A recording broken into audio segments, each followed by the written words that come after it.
Okay, so we can start. So welcome to this Circular Economy Governance and Scale webinar, Europe and Latin America and the Caribbean in Conversation about Circular Transition. I have the pleasure to pass the floor to Dr. Adrian Bonilla to make his welcome remark. Please, Dr. Bonilla, the floor is yours. Thank you, Ernesto.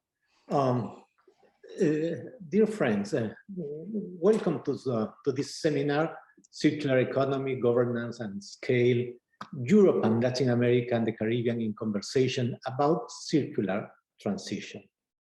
First of all, I would like to thank the co-organizers of this event, the Ministry of Foreign Affairs of Slovenia, the country which is currently holding the presidency of the European Council, the Exchange for Change Organization from Brazil, the Circular Change Organization from Slovenia, and the Brazilian Center for International Relations. I would also like to greet especially Mr. Bogdan Batik, the Deputy Director General of the Directorate for Common Foreign and Security Policy of the Ministry of Foreign Affairs of Slovenia, who is also with us at this session. In December of the last year, the foreign ministers of the European Union and Latin America and the Caribbean recognized that economy recovery from socio-economic damage caused by the pandemic cannot be sustainable without addressing the global challenges of climate change and biodiversity loss and moving towards a circular economy. This was a meeting that was held in Berlin almost a year ago. Just a few days ago also, the COP26 ended and where some of the world's most influential circular economy actors came together for the first time to urge businesses to consider new ways of designing, producing, and consuming goods, and their role in scaling up climate change to meet climate goals. The COP26 warned us that we are facing our last chances to get back to track to meet ambitious targets and avoid some of the worst impact of global warming. And after decades of expert warnings, people are finally paying attention. The number of companies that have made commitments is increasing significantly. We cannot fix this change unless we transform the entire economy. The circular economy is a key part of the solution to tackling climate change and meeting the targets set out in the Paris Agreement. This concept will enable many of the solutions, but also to other interconnected crises of biodiversity, loss, for example, and over-extraction of natural resources all over the world. The circular economy is a framework that calls us to address all these interconnected crises, while we are also being able to help economy recovery on both sides of the Atlantic, since the point of view of our foundation, which is devoted to join, to produce networks between Latin America, the Caribbean, and the European countries. We hope this webinar will provide a platform for policymakers and business leaders from selected sectors to share their experiences and knowledge and engage in a bi-regional dialogue to accelerate the circular economy transition through policy and investment. So thank you very much for attending this event, and thank you very much for your help to organize it.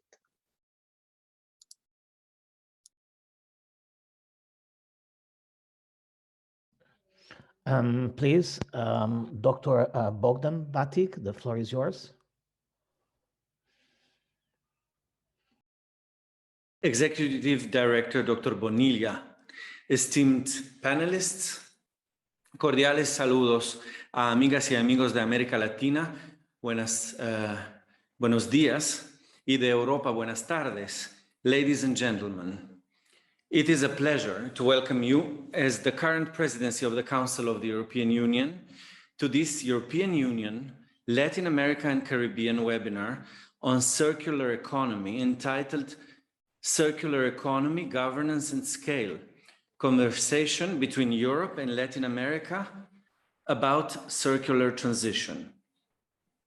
Slovenia is very happy to partner the holding of this seminar with the EU-LAC Foundation, as well as with several circular economy platforms from both regions, including Exchange for Change Brasil, Circular Change Institute for Circular Economy Slovenia, the European Circular Economy Stakeholder Platform, and with the Brazilian Center for International Relations in putting together this virtual seminar. Slovenia has been actively promoting circular economy cooperation with Latin America and Caribbean since 2018, mostly through seminars and panel discussions such as the Latin America and Caribbean Days annual conference. Slovenia sponsors the LAC Days conference to bring together the two regions, to foster cooperation and economy, science, research, and culture, with special emphasis on the environment, water, forest management, and renewable sources of energy. Today's seminar is already the 5th event on the circular economy, and I appreciate that the two of the authors of Slovenia's Circular Economy Roadmap, adopted in 2018, Dr. Janez Potočnik and Ms. Ladeja Košir-Godina, will join us and co-create this two-day webinar. Let me also express gratitude to my tireless colleagues at the Ministry for Foreign Affairs of Slovenia, and in particular our partner, the EU-LAC International Foundation, for their contribution to this webinar and their daily role as a bridge builder between the two regions. While the ties between the European Union and Latin America and Caribbean have a long history, I'm convinced that today we are stronger. I'm convinced that these links today are stronger than ever. I'm pleased to welcome the important role that the EU-LAC Foundation has been playing in the partnership between Europe and Latin America and Caribbean by strengthening the bi-regional relationship, boosting its visibility, and advancing active cooperation of various stakeholders. The EU-LAC Foundation has seized the moment of the new COVID-19 reality to bring us together in online platforms. Slovenia, just like quite a few of European Union member states, has involved Latin America in its foreign policy strategy, recognizing the cultural connection between the two, as well as Latin America's potential at the global level, its economic potential, as well as its role as a new home to several communities of Slovenian diaspora. Ladies and gentlemen, circular economy is among the priorities of Slovenia's EU Council presidency in the second semester of this year.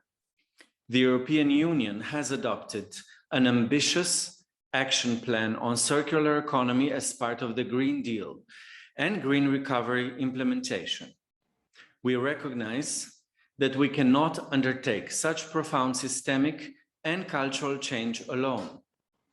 In an increasingly interconnected world, the transition to circular economy cannot be fully achieved unless it becomes a global endeavor. For this, we welcome interregional collaboration and partnerships. I would like to thank all the panelists and participants from the many countries of both regions and wish you a fruitful exchange. Muchas gracias. Thank you very much, Director Bogdan Batic. Before I pass the floor to the moderator of the high-level panel, I would like just to remind all of the participants, panelists, and attendees that this event is being broadcasted simultaneously through the Facebook page of the EU-LAC Foundation. So this allowed to other participants to join us through this channel. So I would like now to pass the floor for the moderation of the next panel to Ambassador Gorazd Rencelli, who is the ambassador of Slovenia to Brazil. The floor is yours, Ambassador Gorazd. Thank you very much, Mr. Jäger. Muito obrigado. Dear Executive Director, Dr. Adrian Bonilla, dear Deputy Director General, Mr. Bogdan Batic, dear partners of ours in this endeavor, Exchange for Change, Circular Change, and SEBRI, the leading Brazilian think tank on international relations, distinguished high-level participants, dear ladies and gentlemen, good morning y buenos dias. My name is Gorazd Rencelli, and I'm Ambassador of Slovenia to Brazil. It is my great honor to moderate this high-level panel of this very important and I think very timely discussion. It comes after COP26, and I think it is fair to say, and I'm probably preaching to the convinced, that there is no low-carbon future without circular economy, or at least a very efficient use of resources and energy. We have an excellent lineup of speakers today, and I couldn't think of a better start to start the proceedings of this webinar. Please allow me to introduce the panelists of the high-level panel. To start with, Mrs. Polona Riefel, the recently appointed, actually, State Secretary for Small Business, Entrepreneurship and Crafts in the Office of the Prime Minister of the Republic of Slovenia, followed by Mr. Rolando Castro Cordova, Vice Minister of Energy and Environment, representing Costa Rica, Mr. Rodrigo Rodriguez Stornquist, Secretary of Climate Change, Sustainable Development and Innovation, representing Argentinian Ministry of Environment and Sustainable Development, Mr. Javier Niño Perez, Deputy Managing Director for Americas, serving for European External Action Service, and Mrs. Marietta Jager, Deputy Director General, Directorate for International Partnerships at the European Commission. We will also hear the contribution of Mrs. Cristina Solis, Undersecretary of Industrial and Territorial Competitiveness of the Ecuadorian Ministry of Production, Foreign Trade, Investment and Fisheries. Mrs. Solis, unfortunately, will not be with us today, and I think in the interest of time, we will simply put her contribution on the website dedicated to this event, since we're running a bit late. So the idea of this high-level panel and discussion of the high-level panelists is really to set the scene and to set kind of the broad canvas upon which I hope later on the main feature of the discussion and the colors and the different intonations will be added by other panelists throughout this two-day webinar. We have asked the high-level panelists to share their experiences, good practices from governing the transition towards circular economy from their own countries or institutions that they represent. At the same time, ideally, we would also hear from them their vision of how the EU and Latin American and the Caribbean cooperation could be enhanced in the common interest to scale up to the global level, the circular economy. Quite a lot to cover. So in the interest of time, I will kindly ask everyone, all the high-level panelists, to stay close or within the dedicated 5 minutes. This panel is not meant to have a dedicated Q&A session, but if time allows, we will try and pick up a question or two at the end. Many thanks. So to start off, Mrs. Polona Riefel, State Secretary, prosim, državna sekretarka, beseda je vaša. Hvala lepa. Thank you very much. Dear esteemed guests, dear ladies and gentlemen, as I was introduced before, my name is Polona Riefel and I'm State Secretary at the Ministry of Economic Development and Technology. I'm talking in behalf of our Minister, Zdravko Počivalšek, who unfortunately could not join us for this opportunity. I'm really honored to take part in this high-level panel on behalf of the Slovenian Presidency of the Council of the European Union. In the past few years, we have become more aware that our prosperity is interlinked to the competitiveness of our industry, innovation, and green and digital transition. The world economy is in a period of rapid change. Contemporary globalization advances on 4 driving wheels: trade, investment, population, and technology flow. The new competitiveness will not only be determined by how much new technology it can create, but also by its capacity in developing social innovation policy and mechanism to ensure that every member of society can really benefit from and acclimate to technological development, including climate change. The European Union is striving for a green transition. Such paradigm shift demands intensive concern for the environment and economic development.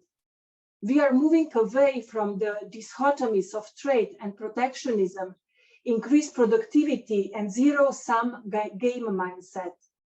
We have realized that our common sustainable future depends heavily on the state of the environment, on the climate change, and an updated understanding of globalization and competitiveness. That is why the European Union has responded with an ambitious program, the European Green Agreement, which directs countries to radically transform their economies and societies to achieve climate neutrality by 2050.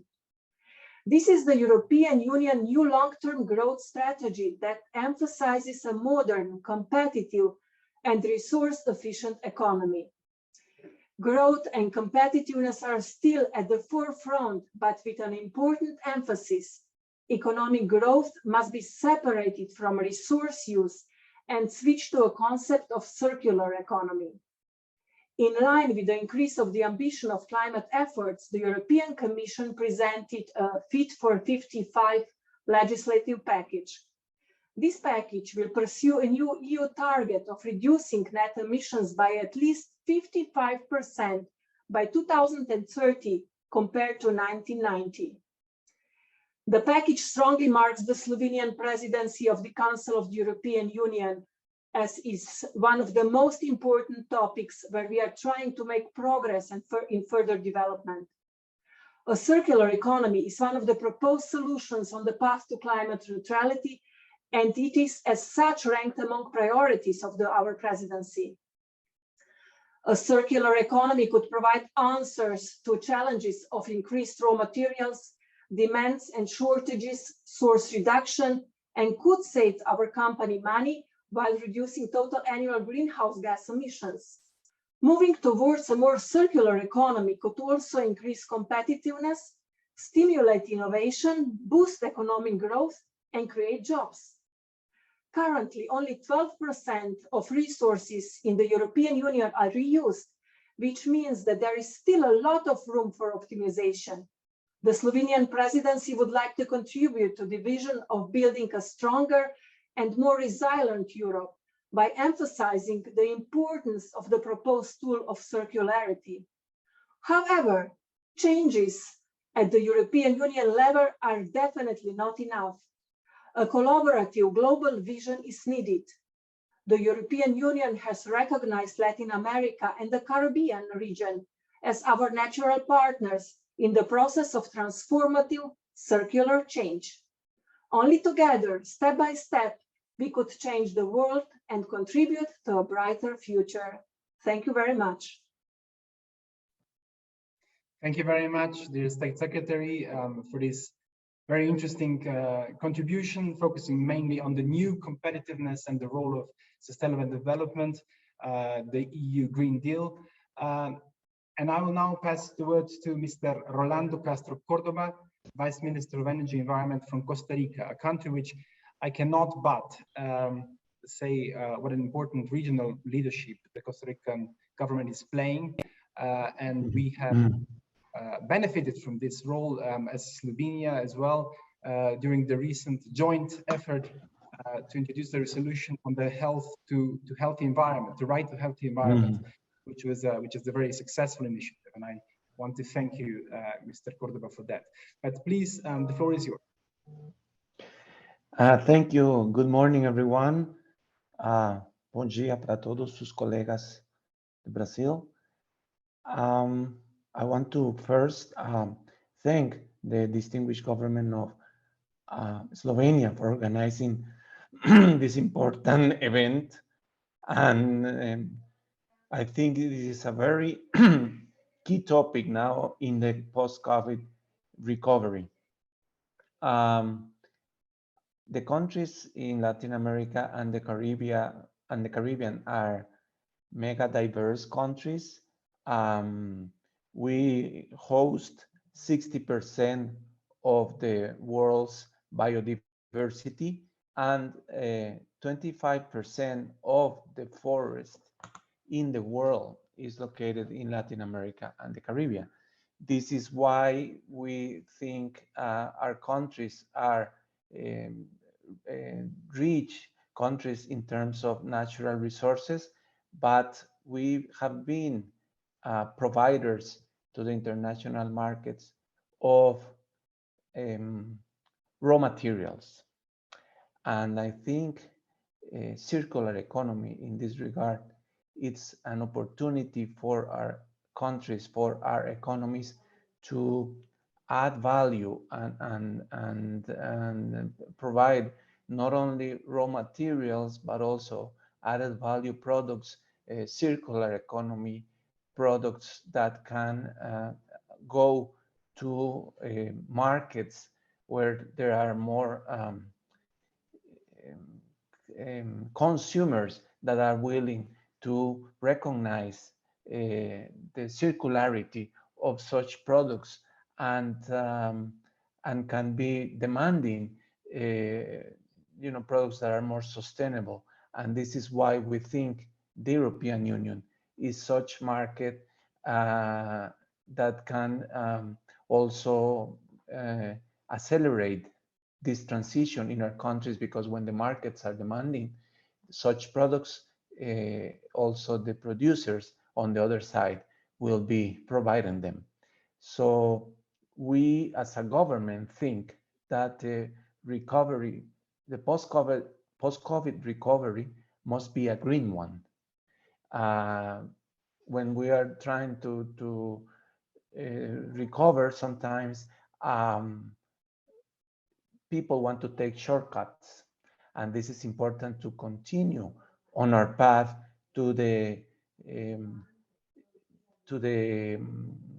sustainable development commitments that the world has taken, to the Paris Agreement and all the different commitments that the governments already made. And we should not move from that path, even if we're in these difficult times, because COVID-19, it's temporary, but climate change and biodiversity loss is permanent, are here to stay. So this is why we must incorporate the principles of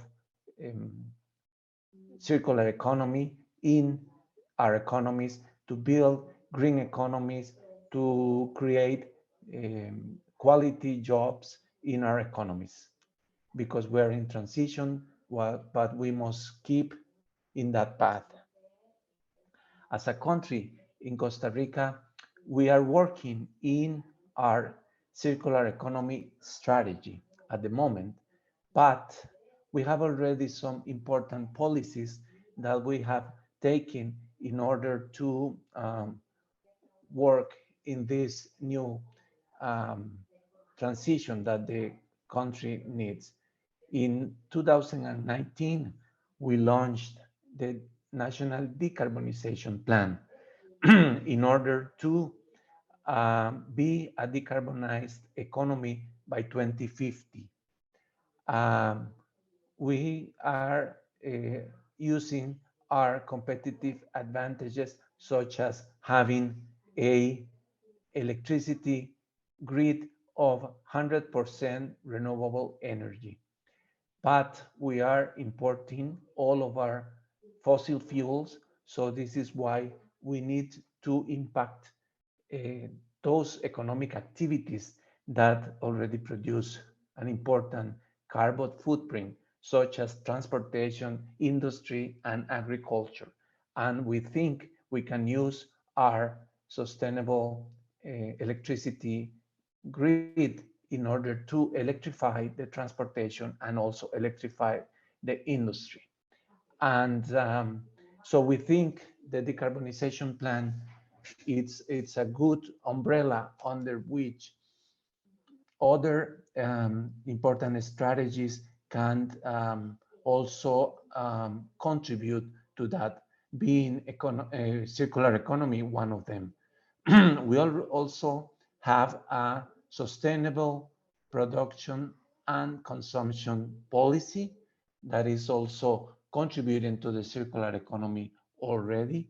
And we have a bioeconomy strategy, which is trying to make good use of our rich biodiversity, but also adding value to the local populations if they do a sustainable use and using their knowledge to produce important products, or also to host important tourism spots using the richness of our biodiversity. And one aspect that I wanted to also point out, it's that it's important also to work with local governments. This is why we launched a couple of months ago a manual for local governments and a circular economy, which was very well taken by the local governments, and how can they in the territories also contribute with their populations to the circular economy. I just wanted to finish that it's important also to work together, because we cannot do this by ourselves, each country working on their own strategies and policies. We must work also as a region, and this is why Costa Rica, along with other countries, joined and is leading the Regional Coalition for Circular Economy, which already has more than 10 countries and many different stakeholders. And there we want to exchange experiences, best practices, but also sometimes not so good practices, in order for other people not to take the same road. But with that, we think as a region we can, with South-South cooperation and exchange of information, we can also work as a region and access more competitive markets, such as that of the European Union. In the sake of time, I'm going to leave it here, but tell you that we are willing to exchange and continue to share this, some of our experiences, and we really appreciate the opportunity to be here in this important event. Thank you very much.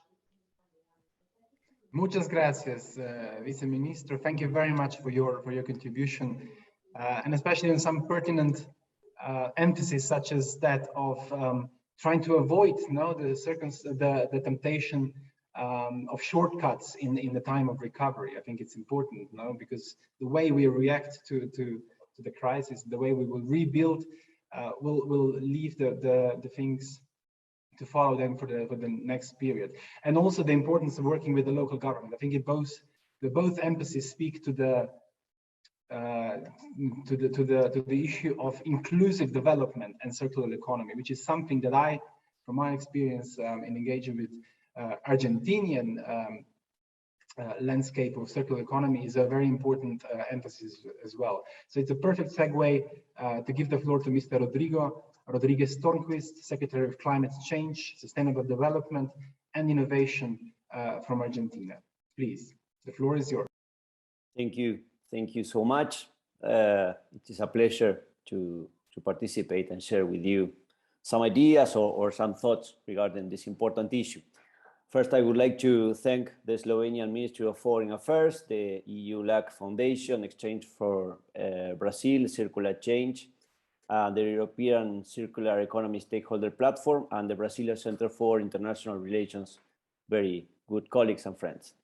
First of all, let me share that we need to understand that what the major driver of the whole issue we are dealing with is that our consumption and production patterns are unsustainable.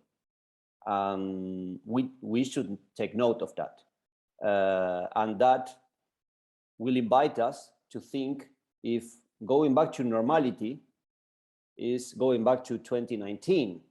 And maybe it's time to realize that that is not an option, because the normality was the problem. Maybe the pandemic is an opportunity to rethink the way we're doing things. We are in a systemic crisis, not only because of the pandemic, but the environmental dimension of the crisis should be approached in a systemic way: biodiversity loss, land degradation, pollution, resource scarcity. A whole issue that should be discussed. And sometimes maybe I'm sensitive because we just arrived from Glasgow. There is a sense that we are approaching to these issues in silos, and that could not only be risky, but not conducive to a solution. And again, if we think about climate change and promoting some specific approaches for decarbonizing, let's think about like electrifying the whole fleet on Earth for reducing emissions. Well, that will require to renew approximately 2 billion vehicles on Earth. 2 billion vehicles on Earth. Let's say that we can do it in 20-25 years. That will require a huge amount of natural resources that we don't have. At least we don't have at this pace of consumption with this model of production. And of course, that will require an incredible amount of energy, and that will require also, consumption and environmental impacts that should be considered into the equation. This is like, I'm so sorry to be very realistic, but we, the public officers, are to deal with the real world problems, you know? And we understand that we also have an opportunity rethinking this. That's why Argentina is proudly co-chairing with Switzerland the 10 YFP, the 10-year framework of program of sustainable consumption and production, since we understand that SDG 12 has a tremendous potential in transforming the way we conceive development. Right now, at this moment, we are having a meeting of the International Resource Panel. I just jumped to this meeting, and the last IRP Global Resource Outlook from 2019 estimates that over 50% of global GHG emissions are caused by natural resources extraction and processing. Then, well, considering that number, and considering also the impacts, the environmental impacts of natural resources extraction and processing on our Earth, and considering that science shows us that we have a very little window of opportunity for promoting this paradigm shift, well, we could think that circular economy is not an option, but a need. We need to make the most of the use of the resources we have, the resources we already have in our economies, maybe as garbage sometimes, but definitely going beyond the concept of recycling, considering circular economy as something that could be integrated into the core business and into the design of every activity and every product. So we understand that this is not only feasible, but only needed and maybe a great opportunity. Another comment is that we understand that it should be done in a context of just transition. I will make mine the words of Mr. Timmermans last week in Glasgow. He said, without just transition, we will not have a transition. And we should be very careful at that. And that's why you will hear that Argentina and many other developing countries is reluctant to the concept of green. We don't want a green recovery. We want a sustainable recovery, because sustainable is conventionally agreed, and it has a clear definition and a balance between social, environmental, and economic dimensions in a very balanced manner.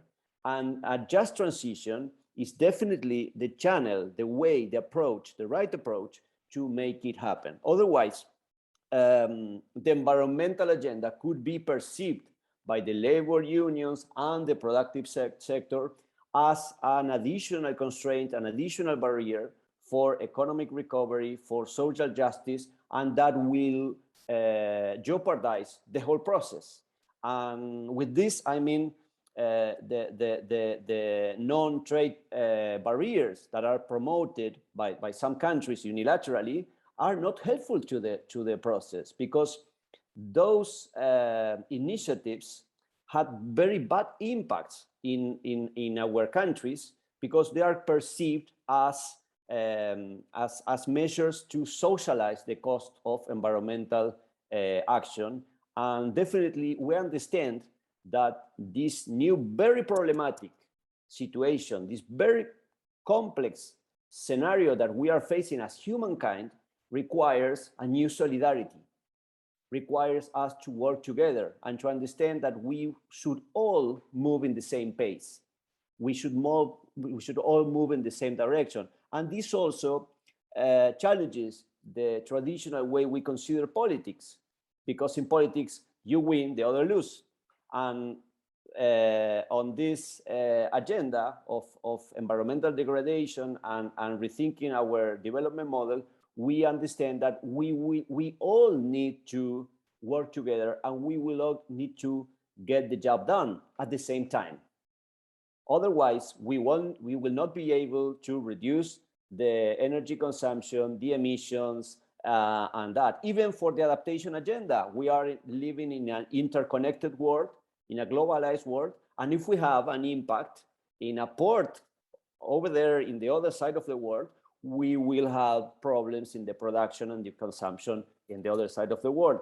And we are facing like a small stress in the logistical chain in the world right now.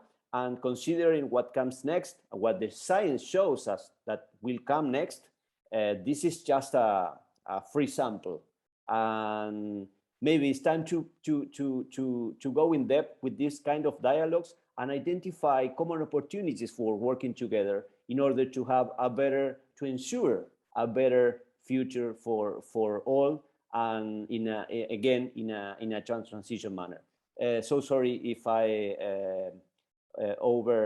exceeded my time. Just wanted to share with you some thoughts. Thank you so much. Muchas gracias. No, thank you very much, Mr. Secretary. This was, I think, an excellent contribution. And I'm not just saying that I think you provided the best quote so far. I think the circular economy is not an option, but a need. No, it could also read as a title of this discussion. And I also appreciate you being realistic, but also inspirational at the same time, because it's one thing to say, and I think it's true, no, that the European Union and the Latin American and Caribbean on the other side should and are working together, no, towards circular transition. But you pointed out also there are traps on the way, potential traps that we should be careful of, take note of, and should avoid. No? So I think this is a perfect segue again for the next two panelists. Mr. Javier Niño Perez, Deputy Managing Director for Americas at the European External Action Service, and Mrs. Marieta Jager, Deputy Director General at the Directorate for International Partnerships of the European Commission. We will break the protocol a bit and first ask Mr. Niño Perez to start, and then followed by Mrs. Marieta Jager. Please, Mr. Javier Niño Perez, the floor is yours.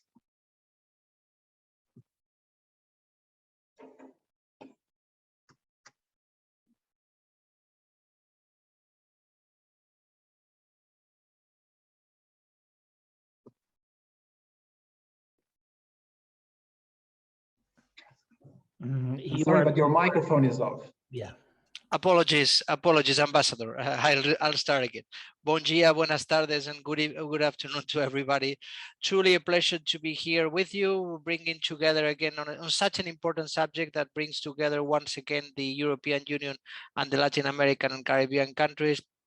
A big word of thanks to the Slovenian presidency for this event and for all the efforts that it has undertaken to put this issue on the agenda, one of the main challenges of the 21st century. I will give a number of global remarks because then my good friend and distinguished Slovenian personality, Marietta Jager, will tell you more about what we do operationally, politically. But just a couple of words to say that we want to, if I may, dramatize as much the situation we're facing. There's a number of convergent crises we have to live with: the climate crisis, the biodiversity, and the resource and pollution crisis. And this is all compounded, obviously, by growing population and rapid urbanization. And you know all this very well, and you know how forcefully we want to come in with what we call the European Green Deal. It's really about a new mindset. It's really about a new approach to life, to how we live on a daily basis, not to harm the environment, but to reverse the trend, to go beyond what is normally considered business unusual and transform systemically, I would say, the society, industry, energy sector, transport. This is part, obviously, of our efforts towards the Sustainable Development Goals and the 2030 agenda, all in this context of the post-COVID recovery process that is so challenging. And then, as I said, here's where we come with the Latin American and Caribbean country. We want to go hand in hand. We want to go hand in hand with our Latin American and Caribbean friends to address this challenge. Many countries in the region have already a Pacto Verde, something very similar to what we have. Rolando has already mentioned that 60% of the biodiversity is to be found in Latin America, and we want to invest heavily in this subcontinent. We have a new international cooperation program that has 30% of the funds devoted to the Green Deal, with one of those three pillars is precisely the green economy. We're working on what we call Team Europe initiative. This is marshalling also the efforts of the member states to work with our Latin American and Caribbean friends. And this subject will feature prominently in the high-level meeting that we will be holding on the 2nd of December in Brussels, with 10 Latin American and Caribbean leaders getting together with our two presidents, President van der Leyen and President Michel, to address the entirety of our agenda and to address also the Green Deal and the incredibly important issue of the circular economy. Just to mention very briefly, because maybe Marietta could expand on it, that we have a number of initiatives that we welcome and in which we participate. I can refer to our project on low carbon and circular economy business action in the Americas. This is 20 million euros going into this area together with Mexico, Brazil, Argentina, Colombia, and Chile. We're working together on international platform on sustainable finance. We're working together, obviously, and we're supporting the efforts of, I'm glad Rolando's here with us, Peru and Rwanda, spearheading this initiative on plastic. The Global Alliance on Circular Economic and Resource has already been mentioned. And we finally strongly welcome the fact that the three countries like Costa Rica, including Costa Rica, have also launched a Latin American and Caribbean Alliance on Circular Economy. So in sum, lots going on, lots of initiatives, but a very difficult challenge. A difficult challenge because, as I said, it's about a new mindset, it's about being bold, and it's about not just how we can work operationally with Latin America and the Caribbean, but how can the two of us bring this to the international arena and make a difference. Let's bear in mind that the EU and the Latin American and Caribbean countries represent 1/3 of the members of the UN and 1/3 of the G20 membership. If we work together, we can clearly push this agenda. Thank you very much. Thank you very much, Mr. Nino Perez. Thank you very much for your contribution. And I will now pass the word to Mrs. Marietta Jager, Deputy Director General for International Partnerships at the European Commission, who I think will expand on your excellent introduction on what the European Union is doing and how a strong partnership with the European and Latin American and Caribbean countries, how important this partnership is in the global outreach, really, of the European Union Green Deal. So, Mrs. Marietta Jager, please, the floor is yours. Izvolite. Hvala lepa, Excellencies, dragi Bogdan, gospod Ambassador, Executive Director of the EU-LAC Foundation, ladies and gentlemen, dear Slovenian friends. It's a real honor for me to participate at this circular economy event on behalf of the Commission, on behalf of DG INTPA, International Partnership Directorate General, that it's of course being held in the context of our EU-LAC partnership. And this edition for us is also very special, as is taking place during the Slovenian presidency of the Council of the European Union. And of course, I would like to congratulate you all for organizing it. It was said before, Europe is fully committed to the circular transition. It was said at the beginning of the mandate by our president, Ursula von der Leyen, that the circular economy is a key for developing the Europe's future economic model. And therefore, it was also mentioned before, we published a new circular economy action plan for cleaner and more competitive Europe already in March 2020 with the 35 actions and of course part of the Green Deal. Vice Minister of Costa Rica quoted already Vice President Timmermans from Glasgow, but let me continue quoting our president by saying that also she said that we really need to move up to the true circular economy and transform our way of living, our way of working, as well as our way of producing and consuming. And these efforts, of course, form part of our answer for transition towards net zero. Also, very international part of the EU Circular Economy Action Plan is designed really to drive the change we need. And of course, part of that, it's a global circular economy alliance that was mentioned before as well. And of course, Alliance was launched in February, and we are really pleased that Chile, Colombia, and Peru has joined as a member.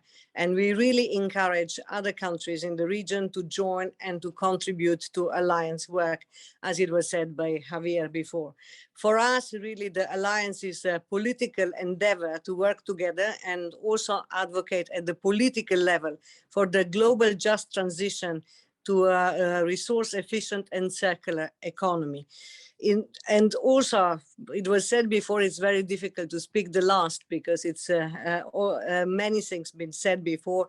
The importance of the circular economy has been really proven by pandemic. We need to act to ensure that our recovery from COVID will be really sustainable, resilient, and inclusive, and also to bring the green and digital societies. But that means not only overcoming the crisis, but also emerging from the whole crisis as a more sustainable consumption and production model that really will preserve us.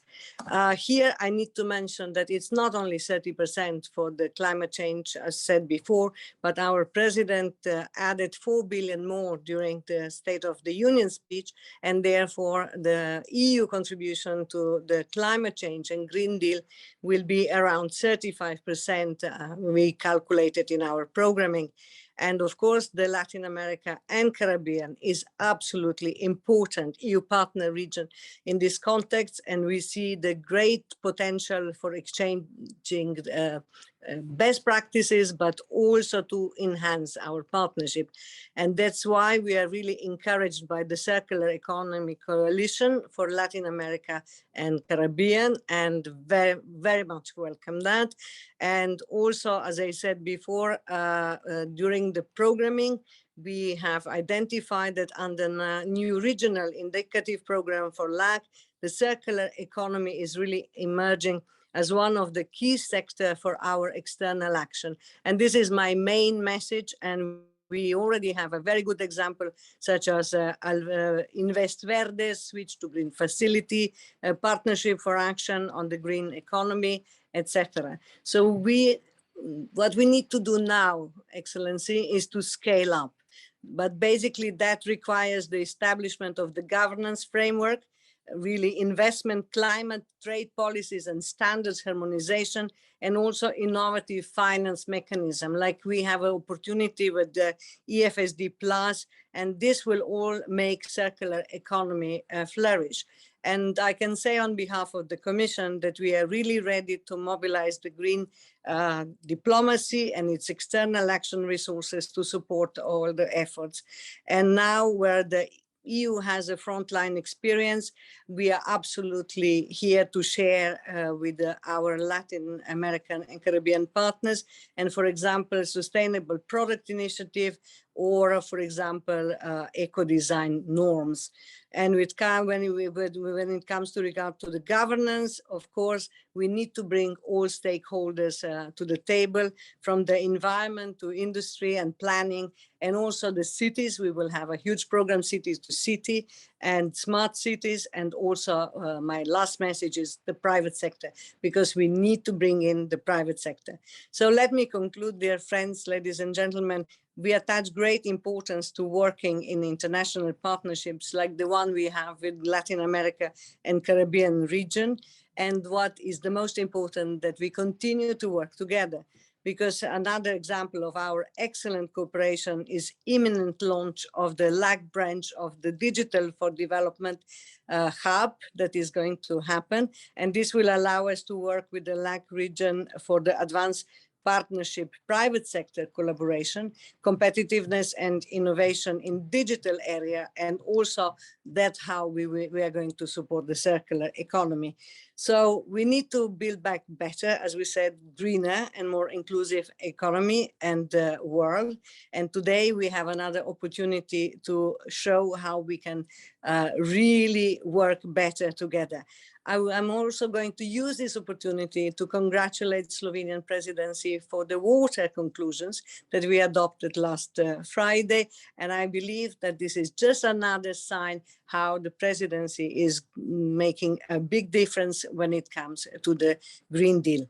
Thank you very much. Muchas gracias. Hvala lepa. Hvala organizatorjem. Hvala Ireni in vsem ostalim kolegom v Ljubljani. Hvala lepa. Najlepša hvala, gospod Jager. Thank you very much. As much as you said, it's hard to be the last speaker, which I think generally is true. I think you've done a marvelous job and kind of synthesis of the whole discussions. I want to thank all the panelists very much for excellent contributions. Let me also use this opportunity to thank our Ecuadorian friends. Mrs. Cristina Solis has recorded her message. I think you will find it very eloquent.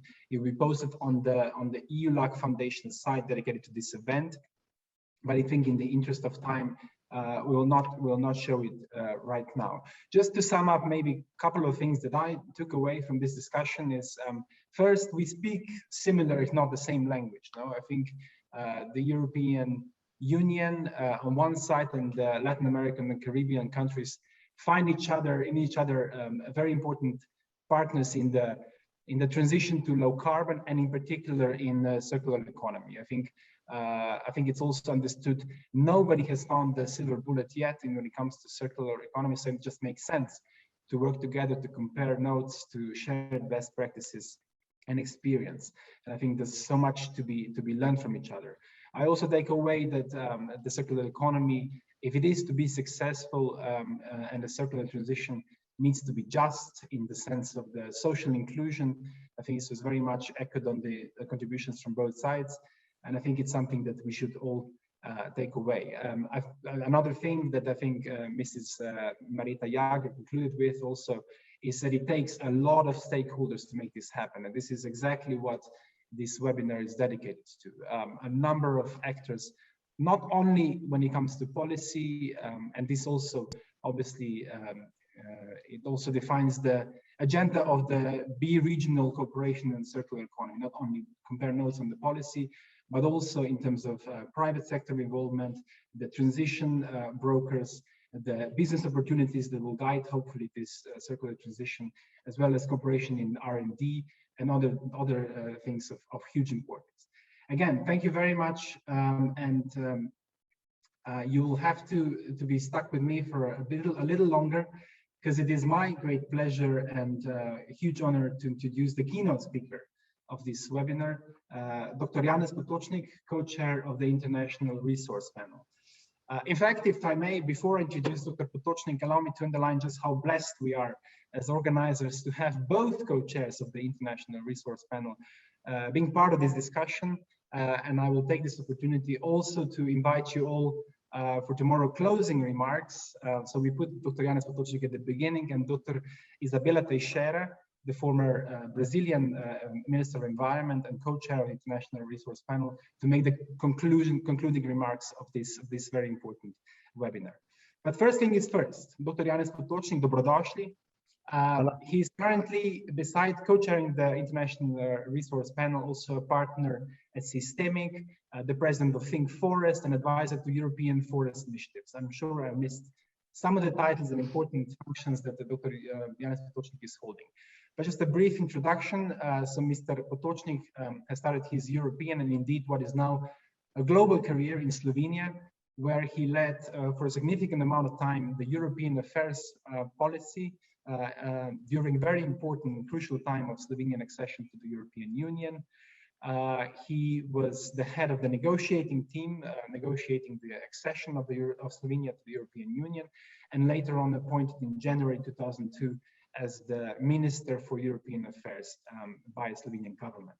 He then went on to Brussels, where he was European Commissioner, well, for 3 mandates, but 2 different functions. First, from 2004 to 2010, as the Commissioner for Science and Research, and then later Commissioner for Environment. And I think it's a very good, and I'm sure Dr. Potočnik, you will agree, this science and environment, it kind of drives your agenda as we speak. No, this scientific approach, I would say, to the environment and climate policy challenges of today's world, I think, kind of defines your guidelines, how you approach environmental, climate, but also circular economy policy. His leadership was recognized and awarded many times. I will just mention a couple of awards. In September 2003, Dr. Potočnik has received the United Nations Champions of the Earth Award for the efforts to promote resource efficiency and reduce food waste in the European Union. Later on in December 2014, the European Environmental Bureau awarded him the 12 Stars for the Environment Award for his science-based approach to promoting environmental sustainability. And in January 2015, during the World Economic Forum, he was awarded by the Circulars 2015, an initiative of the Forum of Young Global Leaders, the Future Award for Circular Economy Leadership. He also won the Hans Karl von Karlowitz Award for courageous, open-minded, and international work for the idea of circular economy in Europe. So instead of me spending more time saying how lucky we are to have Dr. Potočnik with us, I will pass on the word to him and deliver his keynote speech. Izvolite, Dr. Potočnik, beseda je vaša. Najlepša hvala, gospod ambasador. Dear friends, I will start sharing my screen since it's quite a lot of things to say. Actually, I have added some slides listening to you because it was a great conversation. But let me start from here. Okay, I was asked to talk about the governing the circular transition and the case of the partnership you are talking about and how this should be in the context of green post-COVID recovery. But let me start by simply just saying a few words about the International Resource Panel, because we are the UNEP-based science policy interface from 2007. You have heard more about the climate change, IPCC, IPBES, the biodiversity loss, and probably a bit less about us, International Resource Panel. What we are dealing is basically science policy interface in the area of resource management. So we have a scientific panel, members, approximately 40 of them from all parts of the world. Then we have a steering committee, approximately 35 members from all the world, and European Commission. It's extremely active. Secretariat located in Paris. As I already mentioned, science policy interface and a lot of strategic partners. These are the members. As you have heard, we are chairing it with Isabela. She's a really great colleague. We know each other for quite a long time. By the way, believe it or not, currently the meeting of IRP is running, and I'm actually skipping it because of this seminar. So we have published 30 or something like that, reports in the last 10 years, and you can find them on our internet page. But let's go to the substance. Where are we basically going? We have all learned about this nice donut presentation from Kate Raworth, which is basically saying that on one hand, we have basic human needs, including minimum requirements of resource supply, which are expanding. And on the other hand, we have outer limits, which are defined by planetary boundaries. You have also learned that some of the planetary boundaries, like climate change, biodiversity loss, nitrogen and phosphorus loading, and also land conservation, are already terribly overshooted. And that, of course, if you look at in the national context, from Malawi, China, Belgium to Australia, you would find out that the situations are pretty much very different. So if you would put it, majority of the countries in one spot, you would find the countries which have low biophysical boundaries level transgraded, but also relatively low social threshold achieved. Then you would find those who are developing fast and are already transgressing biophysical boundaries, but still in development phase concerning the social thresholds, and then the countries where majority or practically all European Union states belong, where the countries are already very much transgressing planetary boundaries, but also met high levels of social thresholds. What we can see in our reality, and it was nicely explained by Club of Rome, is that we moved from empty world, which was dominated by nature, to the full world, which is now dominated by humans. While in the empty world, it was labor and infrastructure, which were the limiting factors of human well-being.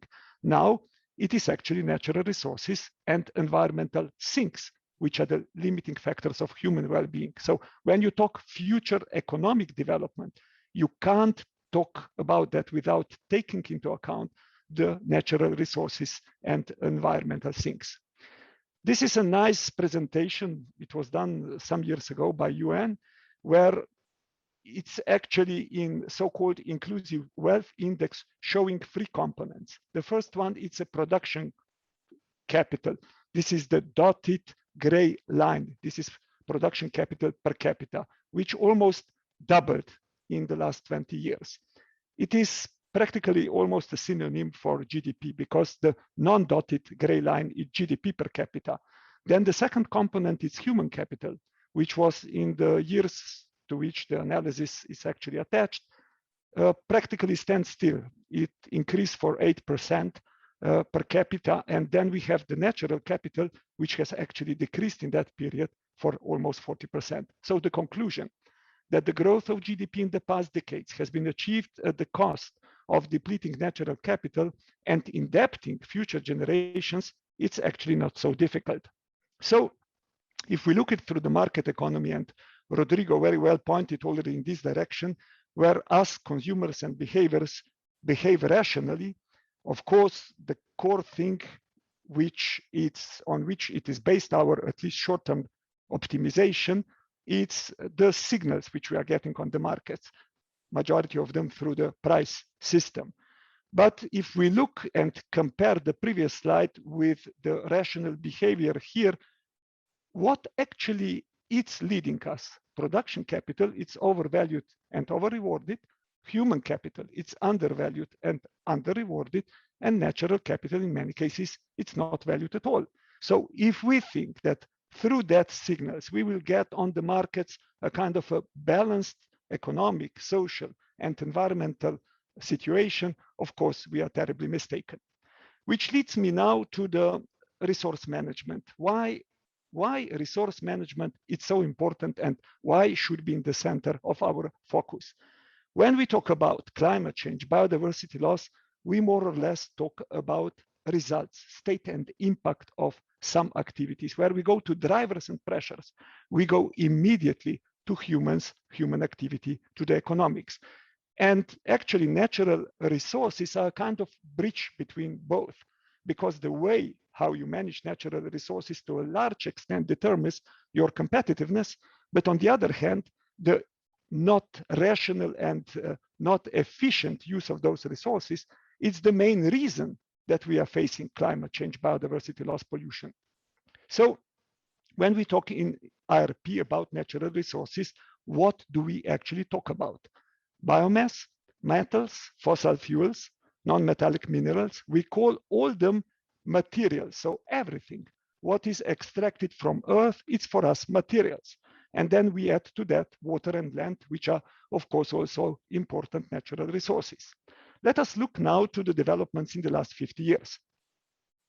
Global material use has more than tripled in the last 50 years. It has almost doubled per capita, which means that majority of that tripling can be connected with economic growth, and to a lesser extent, it could be connected also, of course, with the population growth. And finally, very interestingly, material productivity, which is the efficiency of the use of materials per unit of GDP, was globally increasing till the year 2000 and then started to decrease. How that is possible if it's actually increasing in all the countries in the world?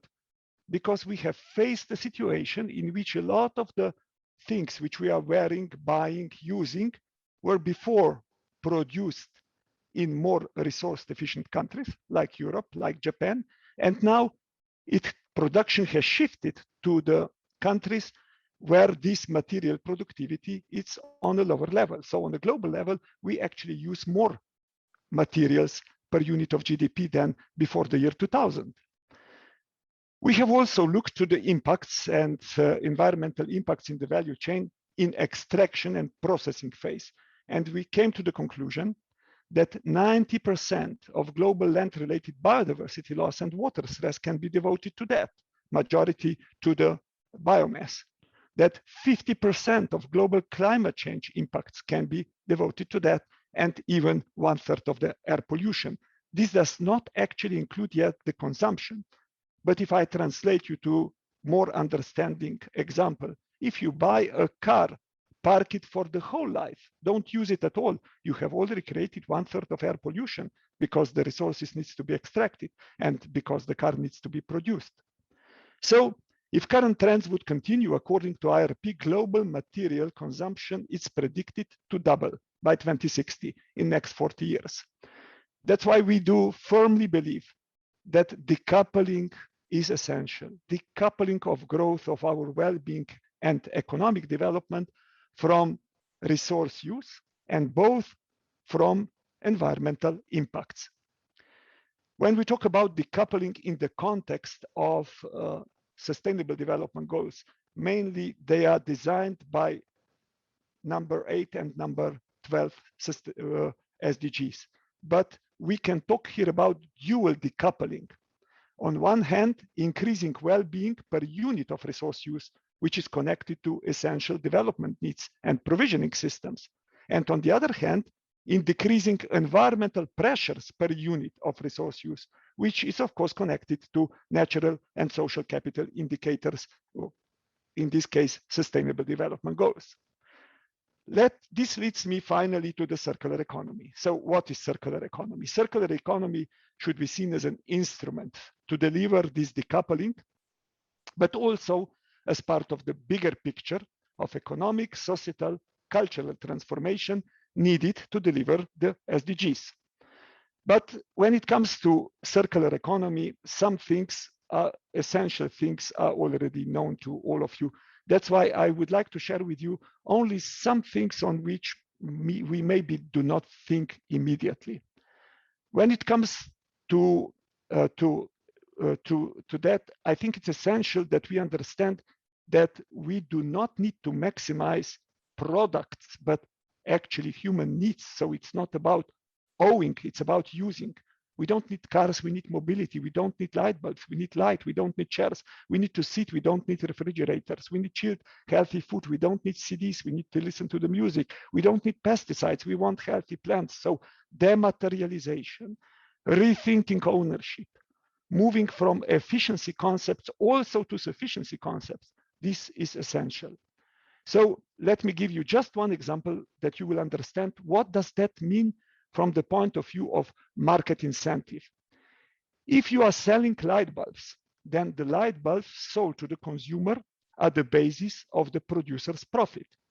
If you are selling light, then the light bulbs used are actually the cost of the producer, which is a totally different incentive. In the first case, producer, it's actually using more resources than actually needed. In the second one, it's trying to save them. But in both cases, he, if it's rightly calculated, can create a profit. And for the consumer, by the way, the second situation is better because it's less complicated and more simple. Or if I give you an example from the mobility, it's not the most important idea, even if it is important, to replace the combustion engine cars with electric cars. Why? Let me give you an example of European car. 92% of time it's parked. 1.6% is looking for parking. 1% is sitting in congestion. And when we are driving it, that's 5% of time.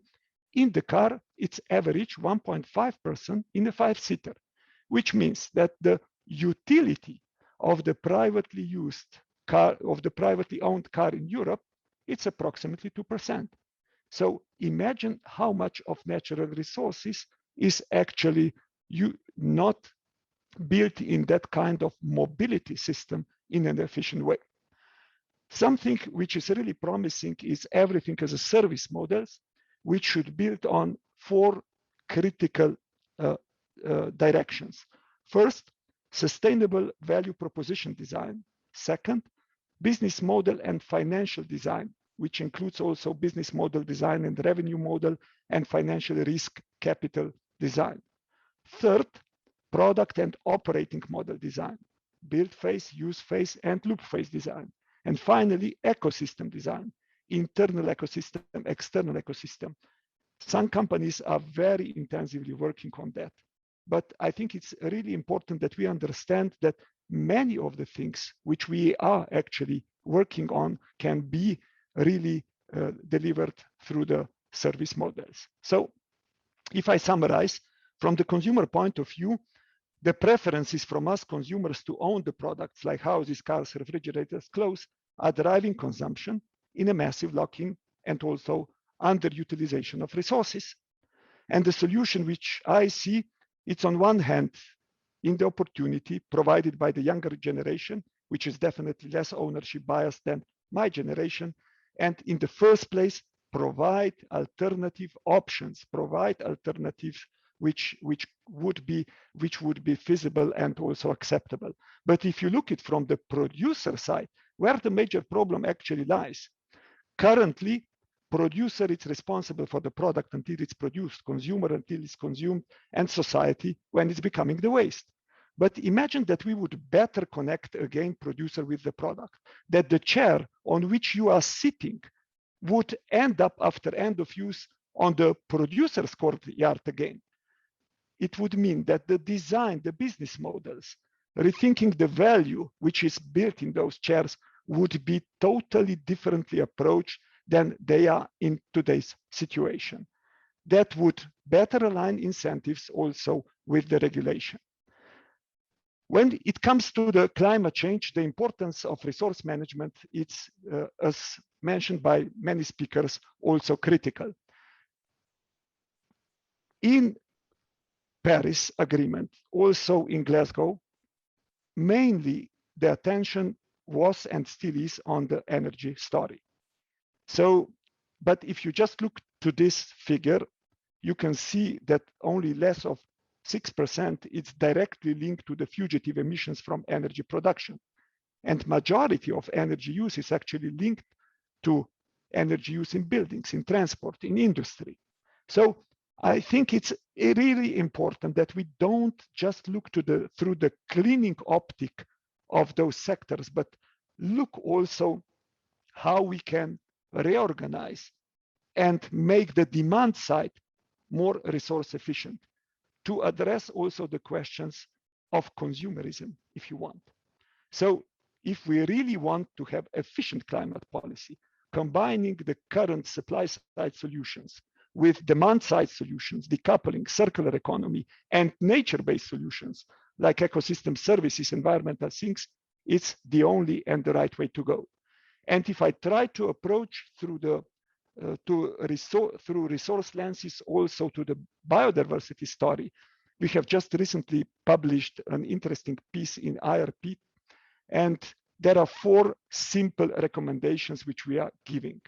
First, focus on that you know your impact. Sectors and consumers need to understand their impact and dependence on nature. Second, plan together, mapping the overlapping uses of natural resources on land and the oceans will enable development of innovative integrated policies.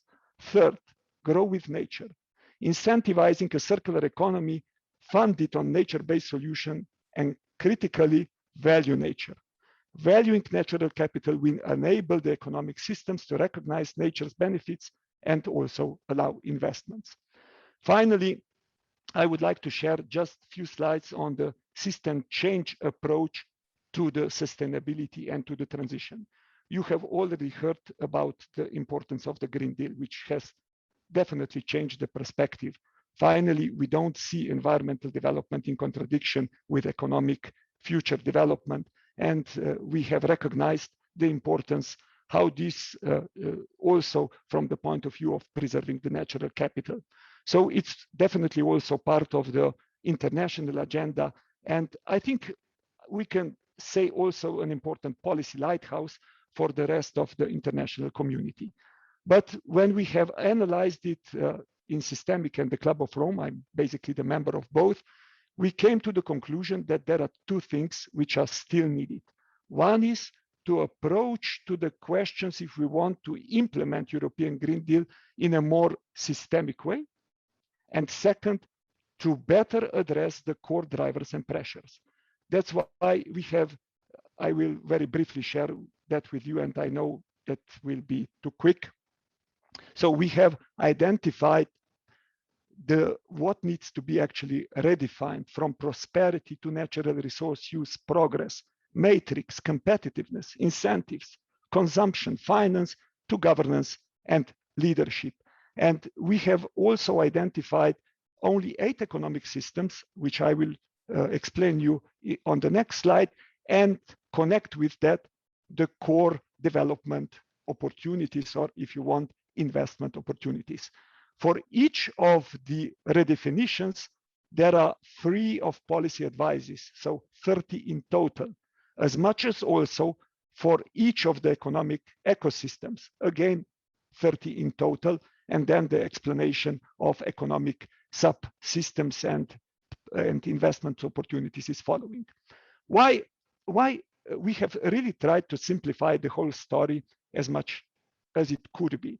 If we look to resource-intensive human needs, which are actually decisive when it comes to influence, impact on climate change, biodiversity loss, pollution, there are only 4: nutrition, housing, mobility, and daily functional needs. So the rest of consumer goods. But then we have identified also some ecosystems which are also resource intensive, but not really the human needs. They are enablers to provide human needs, like nature-based solutions, like energy, like circular materials, like digitalization and innovation, and all that, it's very much connected. And on the basis of that, we have provided 50 plus investment opportunities, which is a kind of a blueprint where our society and investments and innovation in the future should go.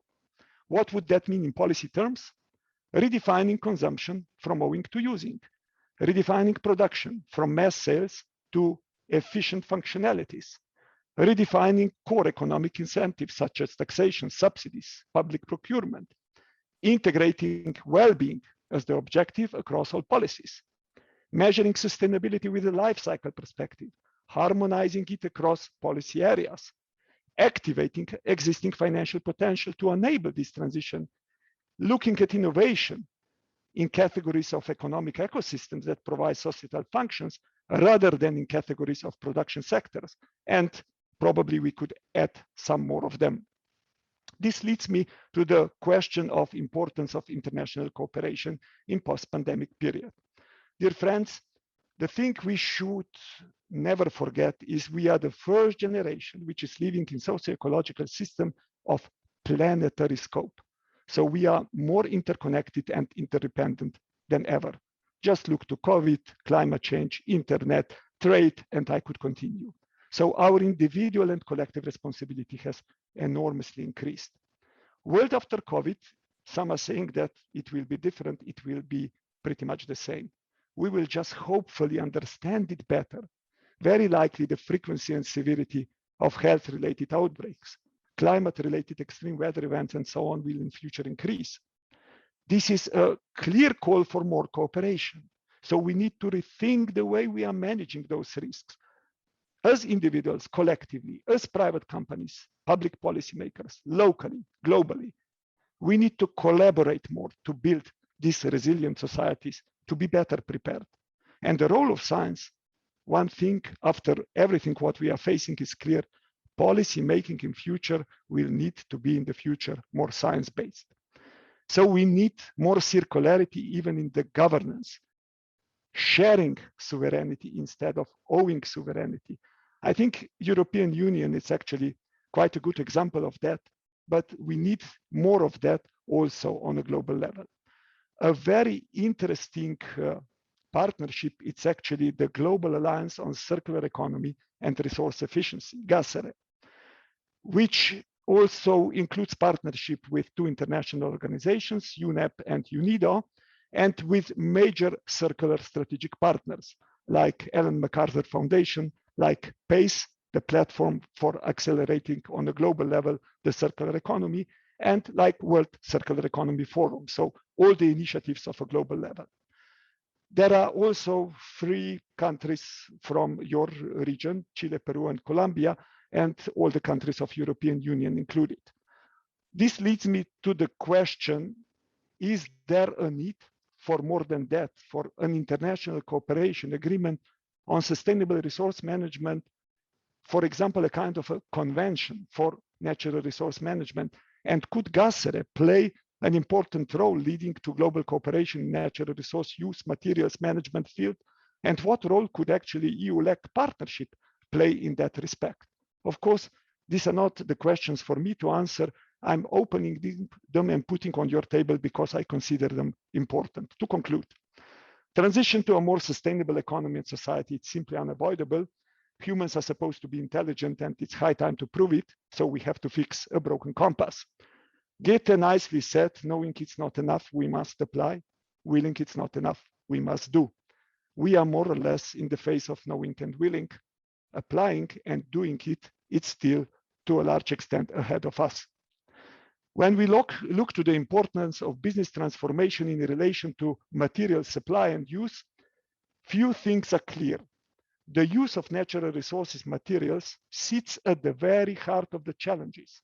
So the way we mismanage them is the common cause of climate change, biodiversity loss, and pollution health implications. Understanding that provides us with a clear message of hope that by identifying the root causes of this crisis, we can deliver policy responses that can tackle them effectively together. And the circular economy can be this response, at least if we define circular economy in a systemic manner to reduce not only waste, but also the space and material wastefulness of the systems, to see it as a chance to fundamentally improve the system that deliver core material societal needs. Mobility, housing, nutrition, and everyday goods systems should directly focus thus on societal needs, instead just increasing outputs and profits for traditional sectors. And as already said by few of you, environmental and social transition should go hand in hand. I'm absolutely convinced that environmental transition we all talk about will fly on or fall on the social part of the story. There has never been a better moment to move from the history of resource-driven imperialism into an era of responsible use of natural resources, mitigating our resource fragility and strengthening preparedness and resilience. This would also clearly position our circularity efforts, give them a real historic, strategic weight in societal and cultural transformation needed to implement SDGs. Circular economy is certainly not a new concept. It's actually the oldest concept on the earth. Nature, it's a bioeconomy organized on the principles of the circular economy. Nothing is lost. Everything has its purpose. So it makes sense to embrace it and finally start to behave accordingly. The recent Dasgupta review is clear about two main reasons why we are where we are. It is highlighting, in the first place, institutional failure, and on the second place, the failure of contemporary economics to acknowledge that we humans are embedded in and not external to nature, and to act accordingly. So for the beginning, we would need to answer only one question. Do we agree that we humans are part of nature too? And since I'm sitting here in Belgium, and this is the last slide, if we have problem answering that question, it's very good to ask for the advice for the most famous Belgian detective, Hercule Poirot, when he was once asked why he's speaking about himself, always in the third person, he replied something like that. If one is such a genius like me, it is very important to establish a healthy distance to himself. That's actually the challenge which is ahead of us. If we humans believe that we are so intelligent as indeed we are, then please do accept the fact that we have to establish a healthy distance towards ourselves for the sake of future generations, but also for the sake of other living beings with which we are sharing this planet. Thank you. Najlepša hvala, Dr. Potočnik. Thank you very much. This was excellent. I can see some listeners applauding. It was an excellent contribution, and thank you very much for your time, especially if you took the time from the important work you're doing for International Resource Panel. I must say I expected a lot, but not a quote from Hercule Poirot, so it fitted brilliantly. Before, I think people are taking some time to pose questions, and I will read them as they come. But maybe before, to give them a bit of time, maybe a couple of, I'll take the privilege of moderator and ask you a question or two. One is the integrated landscape planning. I just wanted to understand a bit more, how does the EU-LAC partnership play in this? And I think, if I understood right, you alluded to this in a kind of, they could be thinking about the international agreement, no? A kind of convention or an umbrella agreement that could better manage the global resources that we actually have at hand. And the second one, we talked a lot, I mean, the high-level panelists actually spoke a lot about the just transition, and you alluded to it too when you said the environmental transition will happen if the social transition will happen. No? But your point about redefining consumption, I, at the first instance, see a huge social empowerment potential in this. I mean, how do these two work in this concept of circular economy? What are the social benefits, I would say, of circular economy transition?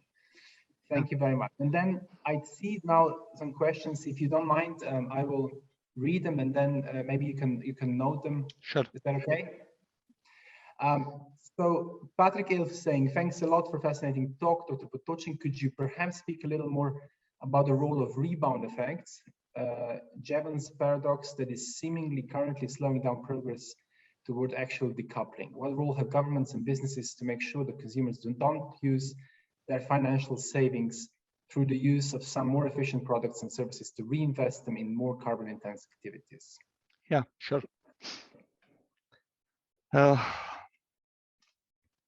So going from the first question which you asked, Ambassador,